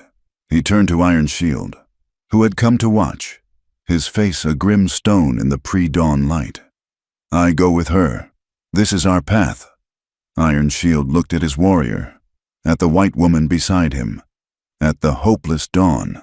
If you fail, the old chief said, his voice a death rattle. If the sun sets on your failure, we will ride, and the very rocks of this land will weep with blood. Tahu and Eliza looked at each other one last time, a silent vow passing between them. Then they dug their heels in and rode. Two small figures against the coming light, racing the sun, racing the cavalry, and racing a bullet with Tahu's name on it. They did not ride as warriors. They rode as ghosts. Tahu and Uma were wrapped in dark blankets, their faces partially covered, looking like any of the displaced natives who lingered on the edges of the settlement. Eliza wore her oldest ranch clothes, her hair tucked under her father's battered hat, her face smudged with dirt. She looked like a weary farm girl, not the peace bride who had vanished. They rode wide around the cavalry patrols, using the canyons and dry riverbeds Tahu knew so well, pushing their horses through the last of the darkness. They reached the settlement just as the sky was turning a sick, pale gray. The town was not asleep. It was buzzing like a disturbed hive. Lights burned in every window. The saloons were full, but there was no laughter, just the low, angry hum of voices. Troopers from the cavalry post were everywhere, their blue uniforms a stark warning. They were checking wagons, questioning anyone on the street. "They are preparing for war," Tahu murmured, his voice low, his hand never leaving the hilt of the knife tucked in his belt. His bow and quiver were hidden beneath his blanket. "We find the pastor first," Eliza said, her voice tight. "His church is on the edge of town. He will be ringing the morning bell." They split up, agreeing to meet by the church. Eliza walked her horse down the main street, her head down, every nerve screaming. She saw the fear in the faces of the townspeople. They were locking their doors, boarding their windows. They had been fed Briggs's lies, and they were terrified of the Comanche uprising. They looked at her, a lone girl, with pity. One man calling out, "Get inside! Missy, the savages are coming!" She found the small, wooden church. Pastor Davies, a thin man with a gaunt face and kind, troubled eyes, was just stepping outside, a rope in his hand to pull the bell. "Pastor," Eliza said, stepping from the shadows. He jumped, his hand going to his chest. "Miss Carter, Eliza, good Lord. Child, we thought. They said you were taken, that you were dead." "I was not taken," she said, her voice low and urgent. "I am married. Pastor, I do not have time. A massacre is about to happen, and it is based on a lie." He looked at her wild hair, her dirty face, her Comanche moccasins. He saw Tahu and Uma step out from the alley, and his face hardened with fear. "Miss Carter, what is this? That is Tahu, the warrior." "He is my husband," she said, "and he is the one being framed. Colonel Briggs is the one who has been attacking the settlers. He staged the raid on the Miller Ranch. He staged the attack on the supply wagon. We have proof." "Colonel Briggs," Davies said, his mind reeling. "That is a terrible accusation. He is an officer of the army. He is a murderer," Eliza said flatly. "And he is about to slaughter an entire camp of innocent people in your God's name. I need you to listen, and I need you to bring Judge Miller." They gathered in the cold, dim vestry of the church. The judge, a portly, cautious man named Miller, had been roused from his bed. He looked angry and skeptical. Eliza laid it out for them, her words fast and precise. She told them about the conversation she had overheard between Briggs and Jacob. She told them about the staged raid, the deserters, the fight in the canyon. Tahu, standing in the corner like a coiled snake, produced the Springfield shell casing. "This is from a soldier's rifle," Tahu said, his English clear. "Found at the wagon. The men we fought, they were white. They worked for Briggs." The judge looked at the casing, then at Eliza. "Miss Carter, this is an extraordinary story. It is your word, and his, against a decorated colonel. You say you were with him fighting these men." His eyes were full of suspicion. He saw a girl who had gone native, a girl whose loyalties were corrupted. "It is the truth," Eliza said. "He is protecting you." "Protecting us," the judge scoffed. "From whom?" Uma stepped forward. She had been silent, a shadow by the door. She looked at the judge, at the pastor, and her eyes were filled with a grief so old it was terrifying. She began to speak, her voice low, in broken English, but with a power that filled the small room. She told them about her son. She told them about the traitor's bullet. She told them about finding Eliza, a lost child, on the same day. "I had hate," Uma said, her hand clutching the small cross the pastor wore. "Enough hate to burn this town, but I see just a child, crying. I choose no more hate." She looked at them, her eyes burning. "My son is dust. Many sons are dust, because of hate. Now, more come. Your colonel, he is a man of great hate. He will make more dust of my people. And then, my people, they will make dust of you. It will not end until someone, like you, chooses to stop it." The room was silent. Pastor Davies wiped a tear from his eye. Judge Miller looked down at his hands. Uma's story had done what Eliza's proof could not. It had made the Comanche human. What would you have us do?" the judge whispered. "Come with us," Eliza said. "Come to the fort. Be our witnesses. We will confront Briggs in front of his own men, in front of the town. We will speak the truth. He will have to answer to you." The walk to the fort was the longest of Eliza's life. The sun was rising, casting a bloody light on the eastern hills. The townspeople were gathering, drawn by the strange procession. The pastor, the judge, Eliza Carter, and 2 Comanche, walking straight toward the cavalry post. The gates were open. Soldiers were preparing to ride, checking saddles, loading rifles. The bugler was warming his lips. They were minutes from departure. "Halt!" a sentry shouted, leveling his rifle. "That's the savage! Tahu, he is here. Sound the alarm." "We are here to see Colonel Briggs," Judge Miller shouted, his voice quavering but holding authority. "On official town business, stand down. Soldier." The soldier, confused, looked from the judge to Eliza, to the armed Comanche, and back. He called for his superior. In moments, they were in the courtyard, surrounded. Briggs emerged from his office, his face a mask of cold fury. He saw Eliza, Tahu, and Uma.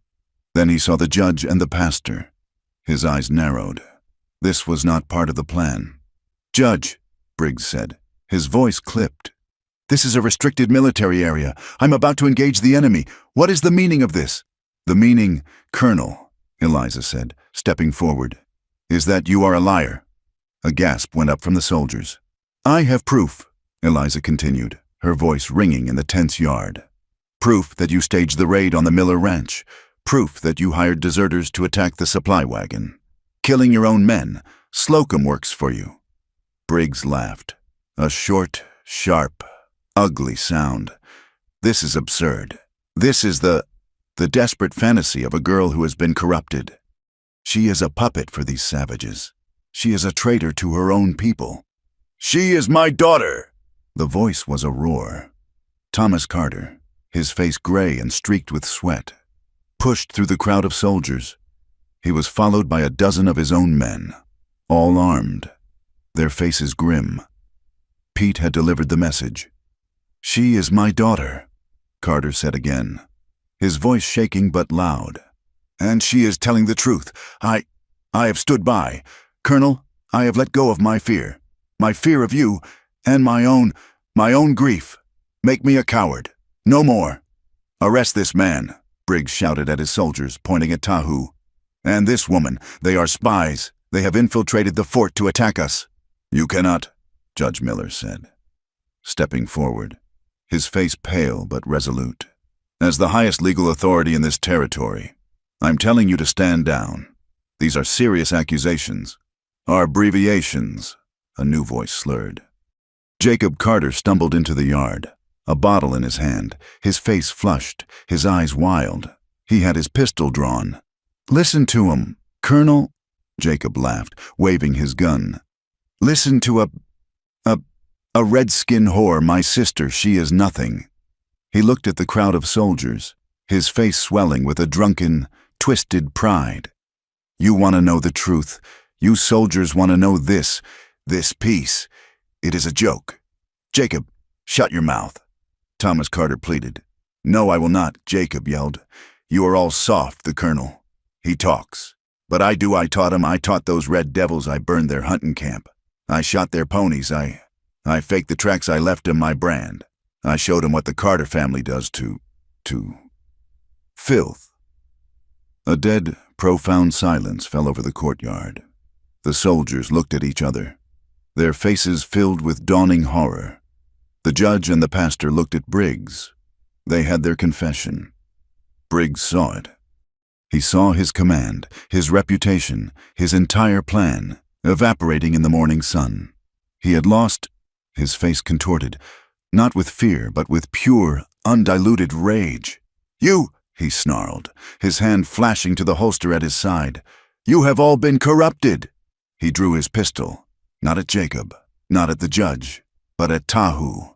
"The savage is the source." He raised the gun to fire. "No!" Eliza screamed. The world exploded into chaos. Briggs fired. At the same moment, Tahu threw himself at Eliza, pushing her to the ground.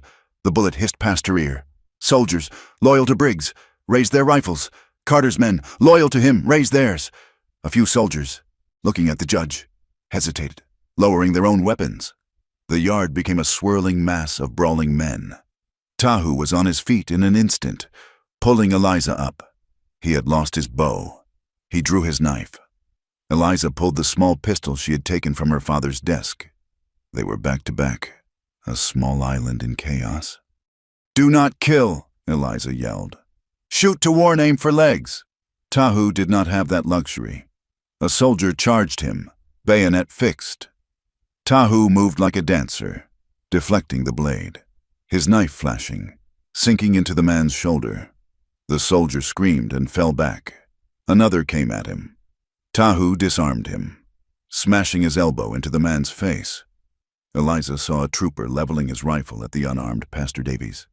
She fired her pistol into the air. "Stop! He is a man of God!" The soldier, shocked, looked at her. In that moment of distraction, another soldier, one of Briggs's loyalists, saw her. He saw the Comanche whore with a gun. He raised his own pistol and aimed it straight at her heart. "Traitor!" he screamed. Tahu saw it. He did not have time to think. He threw himself in front of her. The sound of the shot was deafening. Tahu grunted, a terrible, wet sound, and his body slammed into hers. He staggered, his hand clutching his side, his eyes wide with shock. Blood! So much blood was already pouring through his fingers. "Tahu!" she screamed, her voice breaking, catching him as he fell to his knees. Briggs saw his moment. Tahu was wounded, defenseless. He turned his face to a mask of triumph and raised his pistol again, aiming it at Tahu's head. "The end of the line! Savage!" "No!" a voice roared.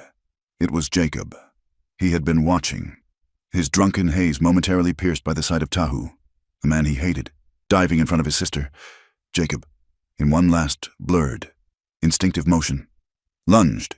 He did not lunge at Briggs. He lunged at the gun. He grabbed the colonel's arm, shoving it upward. Just as Briggs pulled the trigger, the gun fired. The bullet, meant for Tahu, struck Jacob high in the chest. Jacob looked down, a strange, confused expression on his face. He looked at his father. "Pa," he whispered. He collapsed. Thomas Carter screamed, a sound of inhuman anguish, and ran to his son, falling to his knees in the dust. Briggs stood, stunned, his gun empty. Before he could move, Tahu, in a final burst of strength, threw his knife. It spun end over end, striking Briggs in the wrist. The gun clattered to the ground. At the same instant, Judge Miller's voice boomed. "It is over as a federal judge. I order you to seize this man, seize Colonel Briggs. He's under arrest for murder and treason." The loyal soldiers, the ones who had hesitated, finally had their orders. They swarmed Briggs, who stood shaking with rage, clutching his bleeding wrist. The fighting stopped. The yard was filled with the sounds of groaning men, and two screams, Eliza's, as she tried to stop the bleeding from Tahu's side, and Thomas Carter's, as he held his dying son. Eliza looked up from her husband's pale, sweating face, her hands covered in his blood. She saw her father, rocking Jacob in his arms, tears streaming down his face, washing paths through the dust and grime. The war, for a moment, had ended, but the cost was unthinkable. Tahu was dying, and Jacob was already dead. "He is dying!" Eliza screamed, her hands slick with his blood, trying to press the edges of the wound together. "Help me, somebody! Help me!" The courtyard was a frozen tableau of shock. Briggs was in chains, his face a mask of silent, murderous fury. Thomas Carter was still on his knees, His body slumped over the lifeless form of his son, his shoulders shaking with silent sobs. The soldiers and ranchers stood apart, staring at the blood in the dust. Their anger evaporated, leaving only a sick, hollow shame. Uma was the first to move. She ran to Tahu, her face grim. She pushed Eliza's shaking hands away and pressed her own, firm and steady, against the wound. "It is deep," she said, her voice low. "On his side. He is bleeding inside. We must move him." "Where?" Eliza cried, looking around the hostile fort. "Where can we go?" "My office," a voice said. It was the doctor, a small, fussy man named Elias Gable, who also served as the town's undertaker. He was pale, his hands trembling. We must take him to my office." "No," Thomas Carter said, his voice a dead rasp. He looked up from his son's body, his eyes vacant. Not there. The inn. Get him a room at the inn. The best room." He was a broken man, but in his brokenness, a strange clarity was emerging. He owed this man, his daughter's life, his own. They made a makeshift stretcher from a cavalry blanket and 2 rifles. Tahu was unconscious, his face a pale, grayish copper beneath the dust, his breathing shallow. Eliza walked beside him, her hand gripping his, her knuckles white. Uma walked on his other side, her hand still pressed hard against his wound. They carried him out of the fort, a strange, solemn procession. The townspeople, who had been hiding behind their boarded windows, emerged, their faces pale with fear and curiosity. They saw the savage, Tahu bleeding, carried by white soldiers. They saw Eliza Carter, his wife, her dress stained with his blood, her face a mask of terror. They saw Thomas Carter, the rancher, walking like a dead man, his men carrying the shrouded body of his son, Jacob. They reached the inn. The innkeeper, a large woman with a hard face, tried to block the door. "I am not having him in here. He will bleed on the sheets." Thomas Carter looked at her, his eyes dead. "He is my guest. He is my son-in-law. He will have the best room, or I will burn this place to the ground." He reached into his pocket and threw a handful of gold coins on the floor. "This pays for the sheets." They laid Tahu on a soft bed, the first he had ever been in. The clean white sheets were instantly stained a dark, spreading crimson. "Get out," Dr. Gable said, shooing them all away. "All of you. I need space, and hot water, and bandages. Lots of them." Eliza refused to leave. "I am staying. I am his wife." The doctor looked at her, then at Uma, then at the bleeding man on the bed. He sighed, a sound of profound weariness. "Very well. You, and you," he pointed at Uma, "can stay. You seem to have a strong stomach. The rest of you, out." Thomas Carter, his men carrying Jacob's body, went downstairs to wait.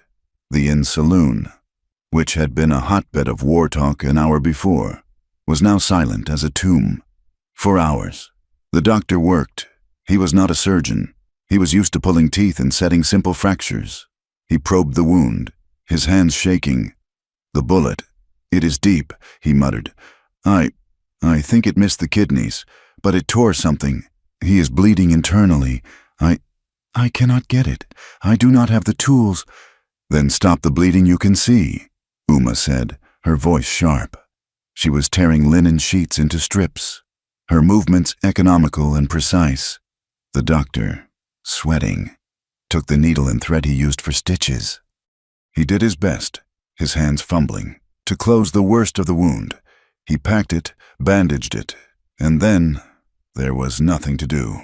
"He is in God's hands now," the doctor said, "washing his own, which were stained dark. He has lost a terrible amount of blood, and the fever will come." He looked at Eliza. "Do not expect much, child. I am sorry." He left. Eliza and Uma were alone with Tahu. He was frighteningly still. His skin was cold, clammy. His breathing was a faint, shallow whisper. Eliza sat by the bed. She did not cry. She was beyond tears. She was a hollow, empty thing, holding onto his hand, which was limp and cold in hers. She had brought him here. She had begged him to come. She had led him into Jacob's bullet. She faced the truth of it, the black, gaping maw of her future. She was a widow, and she pressed her other hand to her belly. She was carrying a child who would never know its father, a child who was half white, half Comanche, and would be hated by both. A child who would be born an orphan, in a land that had no place for him. "He will be cold," Uma said, her voice pulling Eliza from the dark. "We must keep him warm." They covered him with every blanket in the room. They sat, one on each side of the bed. A silent, desperate vigil.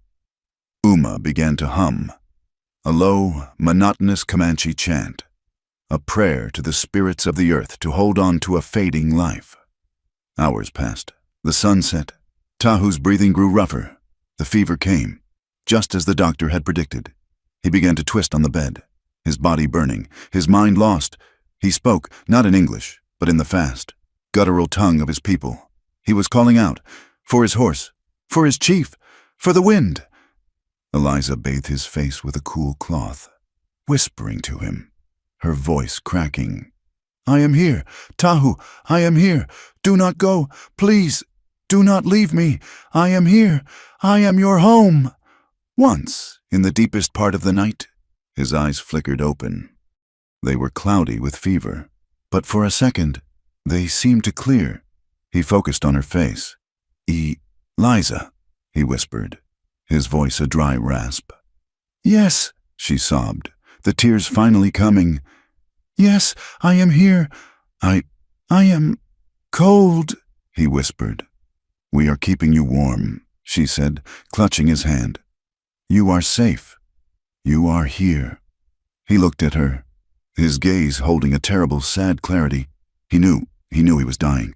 "I am sorry," he breathed. "For our child," she gasped. You knew." "I see you," he whispered. "You, hand, there, I see." His eyes began to lose focus. "Do not go," she cried, desperate, clinging to him. "Tahu, please, I am so afraid. I am afraid for him to be alone. I am afraid for him to grow up without you. Please, please do not leave us." His eyes closed, his hand went limp, his breathing, it seemed to stop. "No," she whispered. "No, no, no." Uma grabbed his other wrist, her fingers pressing hard. She held them there for a long, agonizing moment. Then, "His heart," she breathed. "It is still there, faint, but it is there. He is a fighter. He is on the border, between this world and the next. We can only wait." While Eliza and Uma fought for one life in that small, dark room, another battle was being waged downstairs. The saloon had become an impromptu council chamber. Iron Shield, hearing of the battle at the fort, had ridden in, not with warriors, but with his council, under a flag of truce. He now sat at a table, his face a mask of stone, across from Thomas Carter, Judge Miller, and Pastor Davies. The ranchers and townspeople who had been so ready for war now stood at the edges of the room, their faces pale and ashamed, silent witnesses. "Your colonel is in chains," Judge Miller began, his voice heavy. "He will be sent east to face a military tribunal for treason and murder." "And the boy?" Iron Shield asked, his voice low. "My son is dead," Thomas Carter said, his voice broken. He was filled with a poison. I hate that I let it grow. He died. He died saving my warrior," Iron Shield said, his voice flat. "A strange end. A snake that bit its own tail." "The point now, gentlemen," the judge said, "is what comes next. The treaty is broken. The trust is gone. But the railroad is still coming. The settlers are still here, and your people, they are still here. What do we do now?" For a long time, no one spoke. The air was thick with grief and mistrust. "My people want justice," Iron Shield said. "They have lost ponies. They have lost meat. They have been branded as liars. And my warrior, Tahu, he lies upstairs, dying. There is no justice that can bring back the dead, Pastor Davies said softly.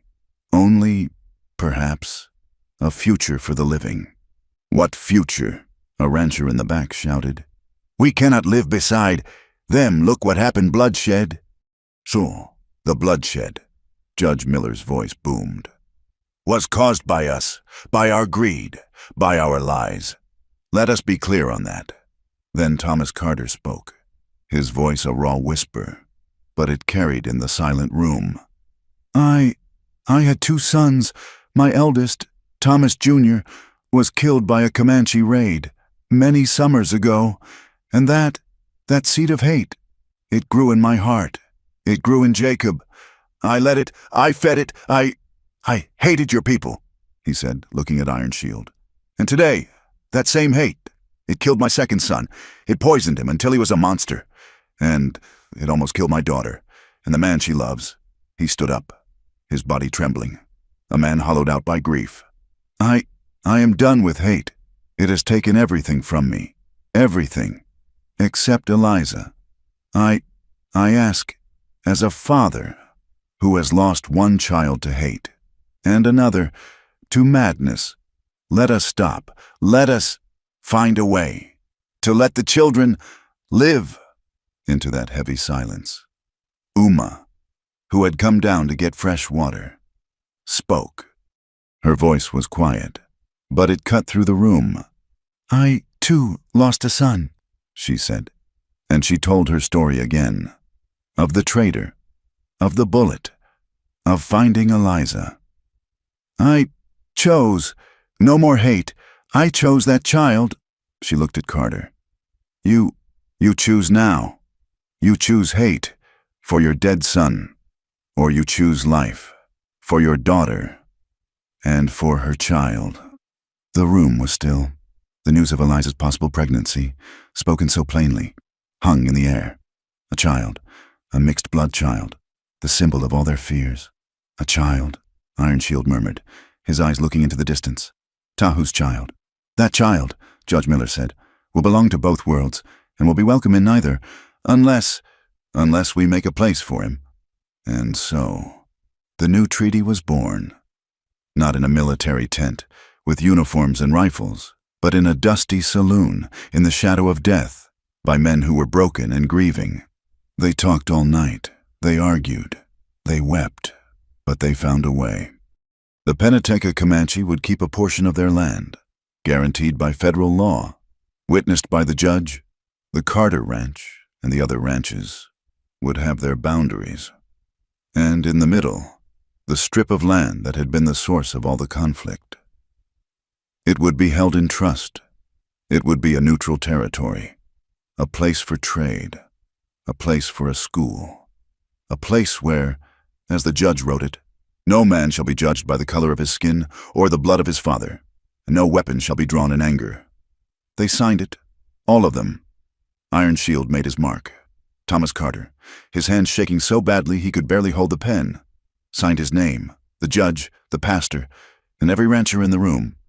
A new treaty, a new beginning.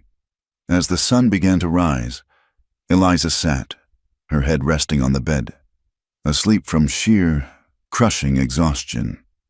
She awoke with a start. The room was quiet, too quiet. She looked at Tahu. His face, the burning flush of the fever was gone. His skin was cool, but he was breathing. His breath was not a rasp. It was deep. It was even. It was the breath of sleep. She grabbed his hand. It was not cold. It was warm. Tears streamed down her face. Uma, asleep in her chair, awoke. She saw. She touched his forehead. A small, weary smile touched her lips. The fever has broken. He has crossed back. He is with us. Eliza laid her head on his chest and cried, her body shaking with a relief so profound it felt like pain. He woke up hours later. The sun was high. He blinked, his eyes confused, his body a map of dull, aching pain. He saw her, her face, tear-stained, exhausted, but she was here. Eliza, he whispered. His throat was raw. I am here, she said, her voice thick. I am here, Tahu. You are safe. The battle? It is over, she said. Briggs is arrested. Jacob is dead. He closed his eyes, processing. He saved me. Yes, Eliza whispered. In the end, he saved you. And my people. They are safe, she said. She told him about the council, about the new land, the neutral ground. Your father and mine, they made a new peace, a real one, for the children. He looked at her, and he understood. He saw the truth in her eyes. His hand, weak, found hers. My sacrifice, it was not for nothing. No, she said, kissing his hand, her tears falling on his skin. It was for everything. She looked at him, this man from another world, this man who was her husband, the father of her child. I am not going back to the ranch, she said, her voice fierce. And I am not just a Comanche wife. I do not belong in either place. You and I, we are our own place. He nodded, a small, weak movement. That new land, she said, her mind seeing it clearly. The neutral ground. That is our home. We will build a house there. A house and a lodge. A place for both. A place for anyone. A place where no one is an outcast. Where no one is a half-breed. Just people. He smiled, a faint, weak curving of his lips. Good home, he whispered, and his eyes closed, this time in a true, healing sleep. Eliza stood at the window, looking out at the rising sun. It was illuminating the strip of prairie between the town and the Comanche lands. It was just empty land, dust and grass and sky. But to her, it was the future. It was the first new day. A sunrise over a patch of earth where a Comanche flag and an American flag might, one day, fly side by side.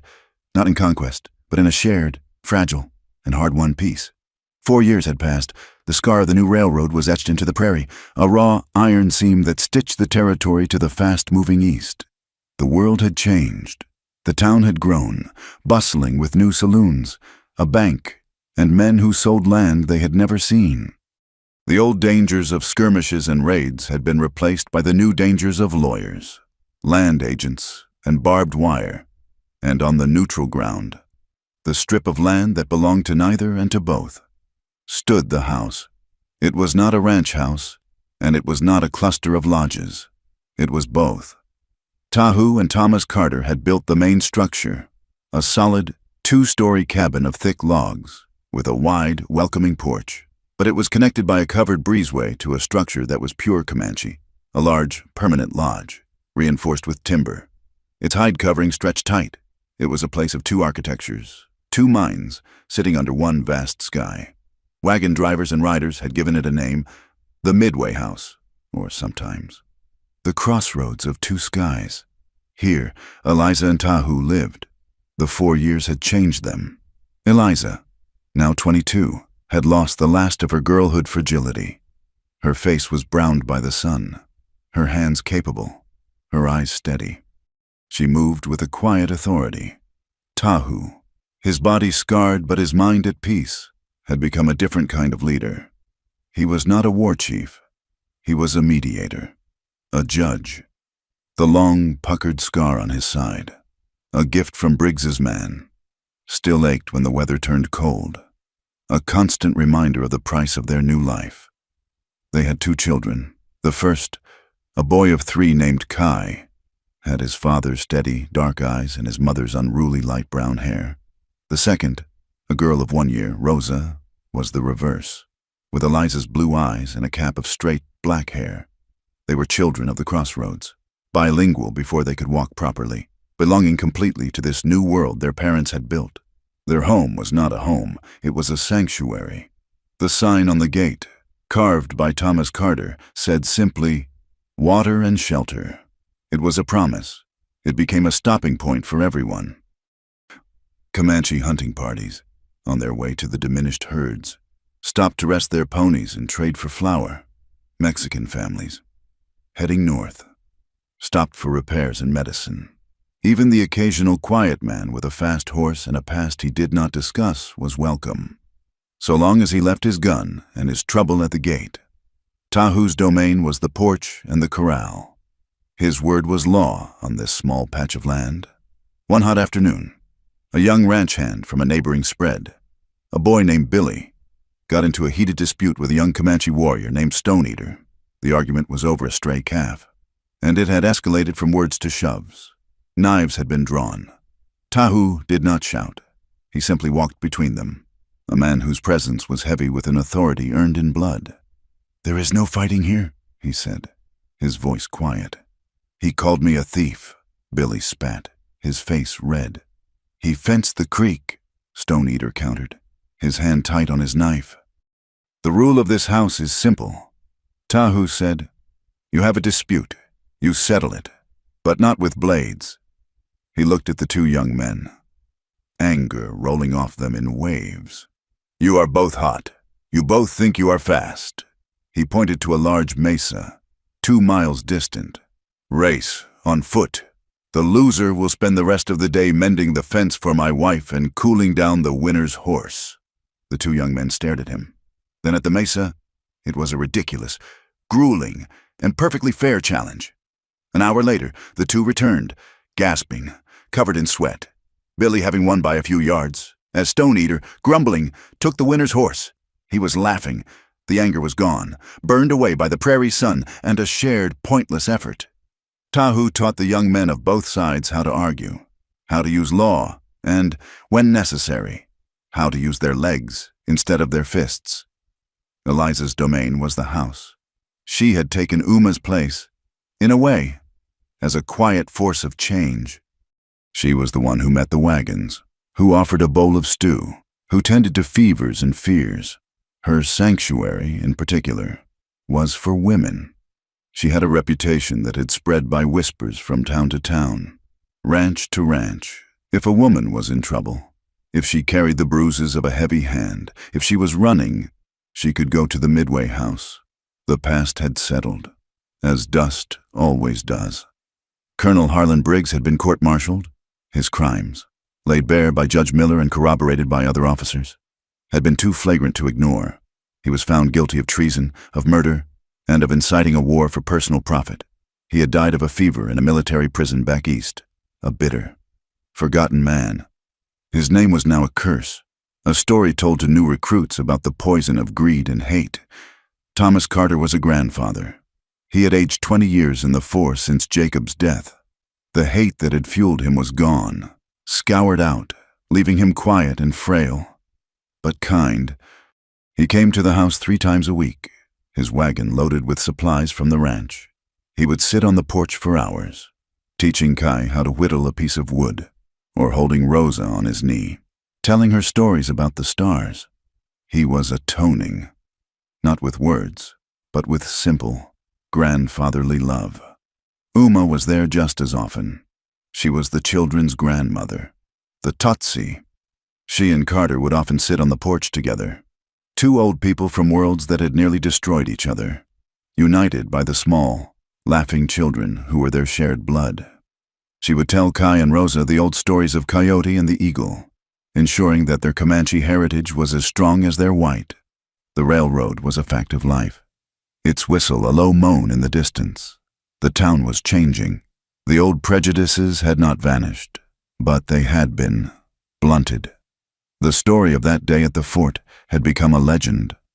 The story of Jacob's last act, of Carter's confession, of Eliza and Tahu's ride. The people of the town had seen, with their own eyes, that violence was not a solution, only a seed for more violence. They looked at the Midway house not with suspicion, but with a kind of grudging respect. It was a place that worked, a place where peace was not a treaty, but a daily job. One evening, as a cold wind swept down from the mountains, Eliza was putting the children to bed. Tahu was in the barn, tending to a horse that had thrown a shoe. There was a frantic pounding on the thick wooden door. Eliza grabbed a heavy shawl and opened it. A girl stood on the porch, silhouetted against the dark.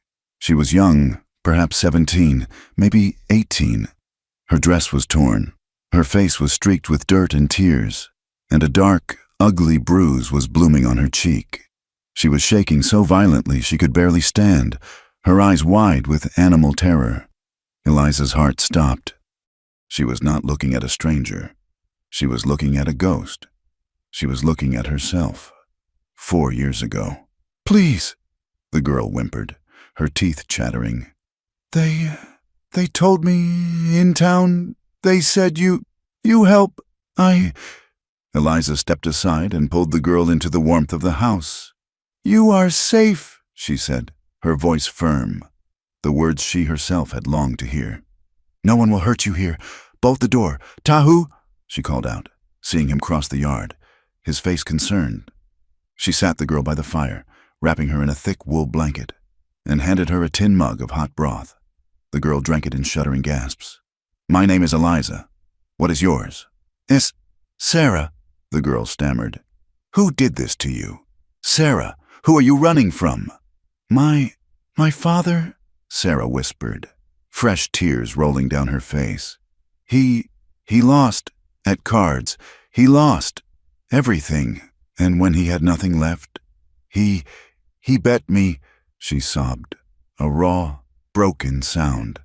"A man, an old gunman named Sloan. He won. He said I was his now. He said he was coming for me tonight, to marry me. My father, he held me, while Sloan, he hit me. He said I had to be taught to obey." Eliza's blood ran cold. It was the same story. A different cage, but the same bars. A girl, sold as property. "You are not property," Eliza said, her voice a low, steady fire. "You are a woman, and you will not be married to any man you do not choose." Sarah looked up, her eyes hopeless.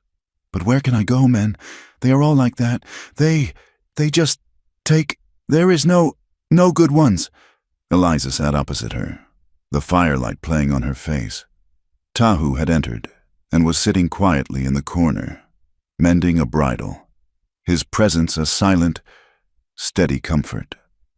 "I know what you feel," Eliza said softly. "I know that fear.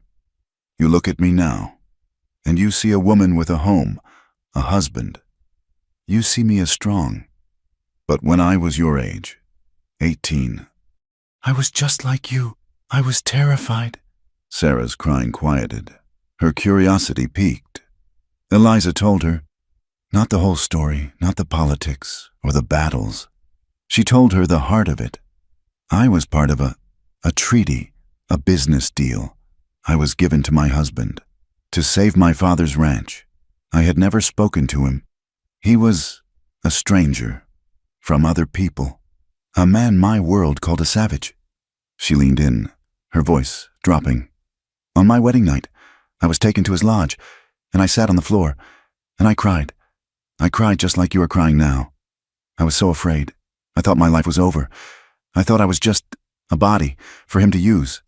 Sarah looked at Tahu, who was watching his wife, his expression full of a deep, quiet love. "And," Sarah whispered, afraid of the answer. "And," Eliza said, "he did not touch me. He sat across the fire, all night. He told me that in his world, a wife was to be honored, not forced. He said he would not lay a hand on me unless I came to him."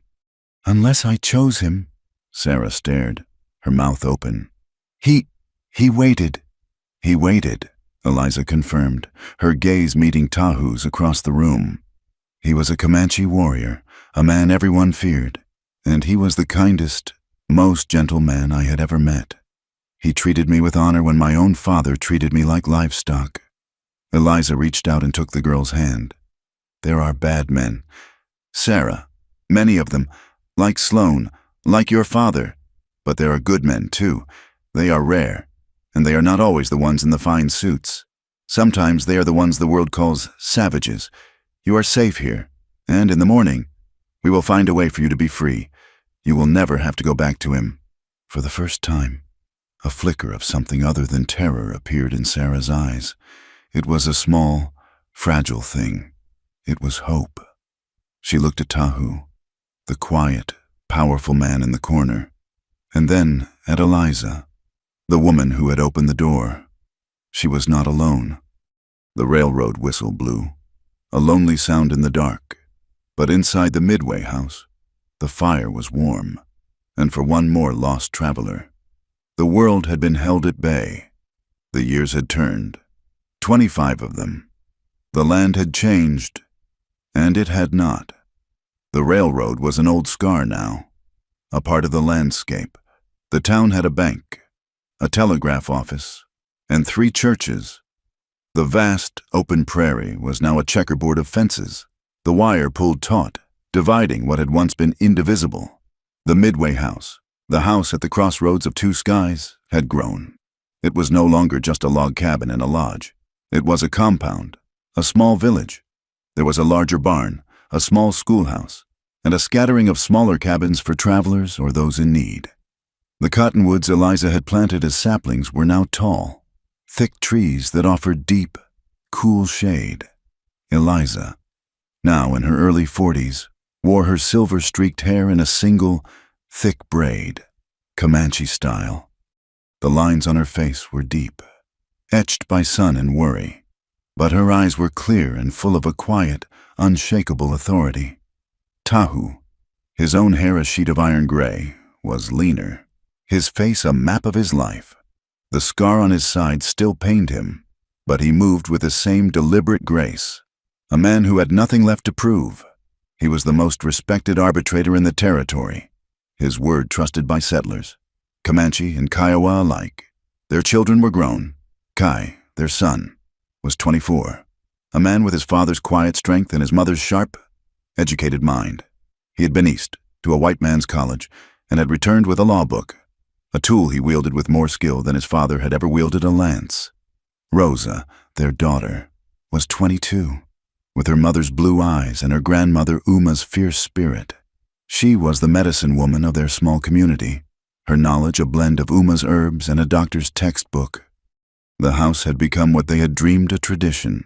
It was the first stop for any woman fleeing a bad marriage, any orphan fleeing a harsh world, any man, white or native, fleeing a past and looking for a chance to start fresh. The old hatreds had not vanished. They had just changed shape. The world had moved on, but it had a way of repeating its old, ugly patterns. A new conflict was brewing, a perfect echo of the one that had forged their family. A group of slick, wealthy men from the east, backed by the railroad, wanted to build a large hotel and casino on the edge of the neutral ground.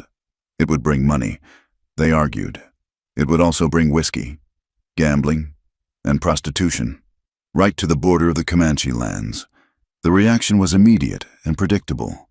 A new generation of Comanche warriors, young men who had grown up in the shadow of the reservations, saw it as a new invasion, a new poison. They were led by a fiery young man named Red Hawk, the son of the warrior who had once called Tahu soft.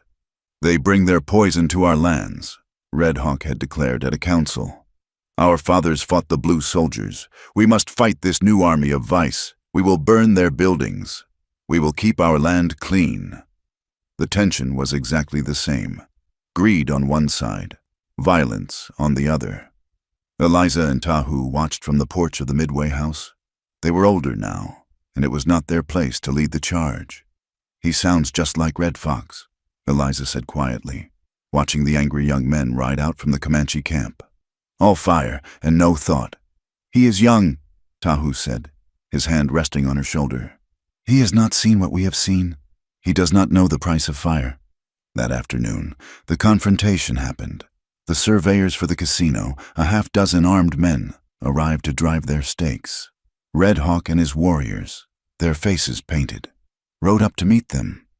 But before a shot could be fired, or a bow drawn, a new group rode onto the field. It was Kai, their son. He was not wearing buckskin. He was wearing a simple linen shirt and a coat. He was not carrying a rifle. He was carrying a worn leather book. Eliza and Tahu stood on the porch, watching. Their hearts were in their throats. "This is not your land to survey," Kai said, his voice calm, clear, and carrying in the tense air. He spoke in English. "We have a charter from the railroad," the lead surveyor, a hard-faced man, said, his hand on his pistol. "The railroad does not own this land."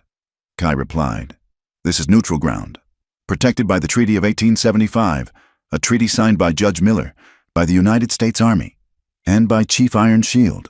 He opened the book. "I have a copy of it here.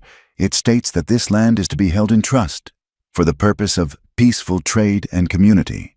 A casino is not peaceful trade. It is a violation. You are trespassing." The surveyor stared. He was used to dealing with savages. He was not used to dealing with a man, brown-skinned, who quoted treaties and spoke like a lawyer. That is an old piece of paper," the surveyor stammered. "It is a legal document," Kai said, "and if you place one stake, I will have the federal marshal in town arrest you for trespassing. And if you draw that pistol," he added, his voice dropping to his father's quiet, cold register, "my friends and I will have to defend ourselves, and the law will be on our side." From the other side, Red Hawk shouted in Comanche, "Talk is for women. Kai, let us burn these men. Let us drive them out." Kai turned his horse, his back to the white men, and faced Red Hawk. He spoke in Comanche, his voice just as firm. "And what then? Red Hawk, you burn them. They return with soldiers, not a coward like Briggs, but a real army. They will say we broke the treaty you are trying to protect. They will take this land. They will take all the land. Your fire will burn your own house down." He looked at the two armed, angry groups.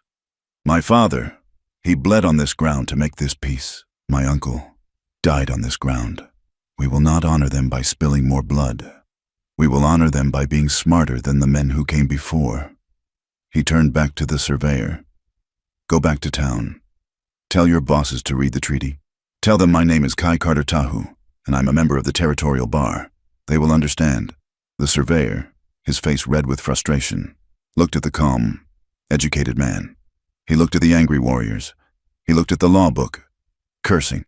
He motioned for his men, and they turned their horses and rode away. Red Hawk, his men lowering their bows, looked at Kai with a new, confused respect. The fight was over, and not a drop of blood had been spilled. On the porch, Eliza let out a breath she did not know she was holding. She was crying, silent tears streaming down her face. Tahu put his arm around her, his own eyes bright. They had done it. They had passed it on. The battle was no longer theirs to fight. That evening, as the sun began to bleed into the horizon, staining the sky the color of a bruised peach, Tahu brought their horses. "Where are we going?" Eliza asked, wiping her hands on her apron. "For a ride," he said. "The children can watch the house." They rode out onto the prairie, away from the house, away from the fences, to a high ridge that overlooked the valley. It was the same ridge where she had sat, an 18-year-old girl, desperate to outrun her own life. They sat on their horses, side by side, watching the world turn to purple. "He was good today," Tahu said, his voice thick with pride. "He was you," Eliza said, smiling through her tears. "He was you, with my words." "He is himself," Tahu said. "That is better." They were quiet for a long time, listening to the evening sounds, the call of a lone hawk. "Do you remember?" Eliza said softly. "That first night in the lodge?" Tahu nodded. "I remember the smell of the fire, and your dress, it was very white." "I was so afraid," she whispered. "I sat on the floor, and I cried. I thought my life was over. I thought that marriage, it was going to be my grave, that I was just a thing for you to use." Tahu turned in his saddle to look at her strong, beautiful, lined face. "And he said, his voice a low rumble, "I thought I was being shackled. I thought marrying you was the white man's way of killing me, the slow death of my freedom. I thought I was trading my life for a piece of paper." He reached out and took her hand. his calloused palm fitting against hers. A perfect match. I was wrong. I was a warrior. I thought freedom was the open prairie, the fast horse, the wind. I did not know. True freedom. Eliza. It was choosing to stay. It was choosing you, every sunrise, just as I promised.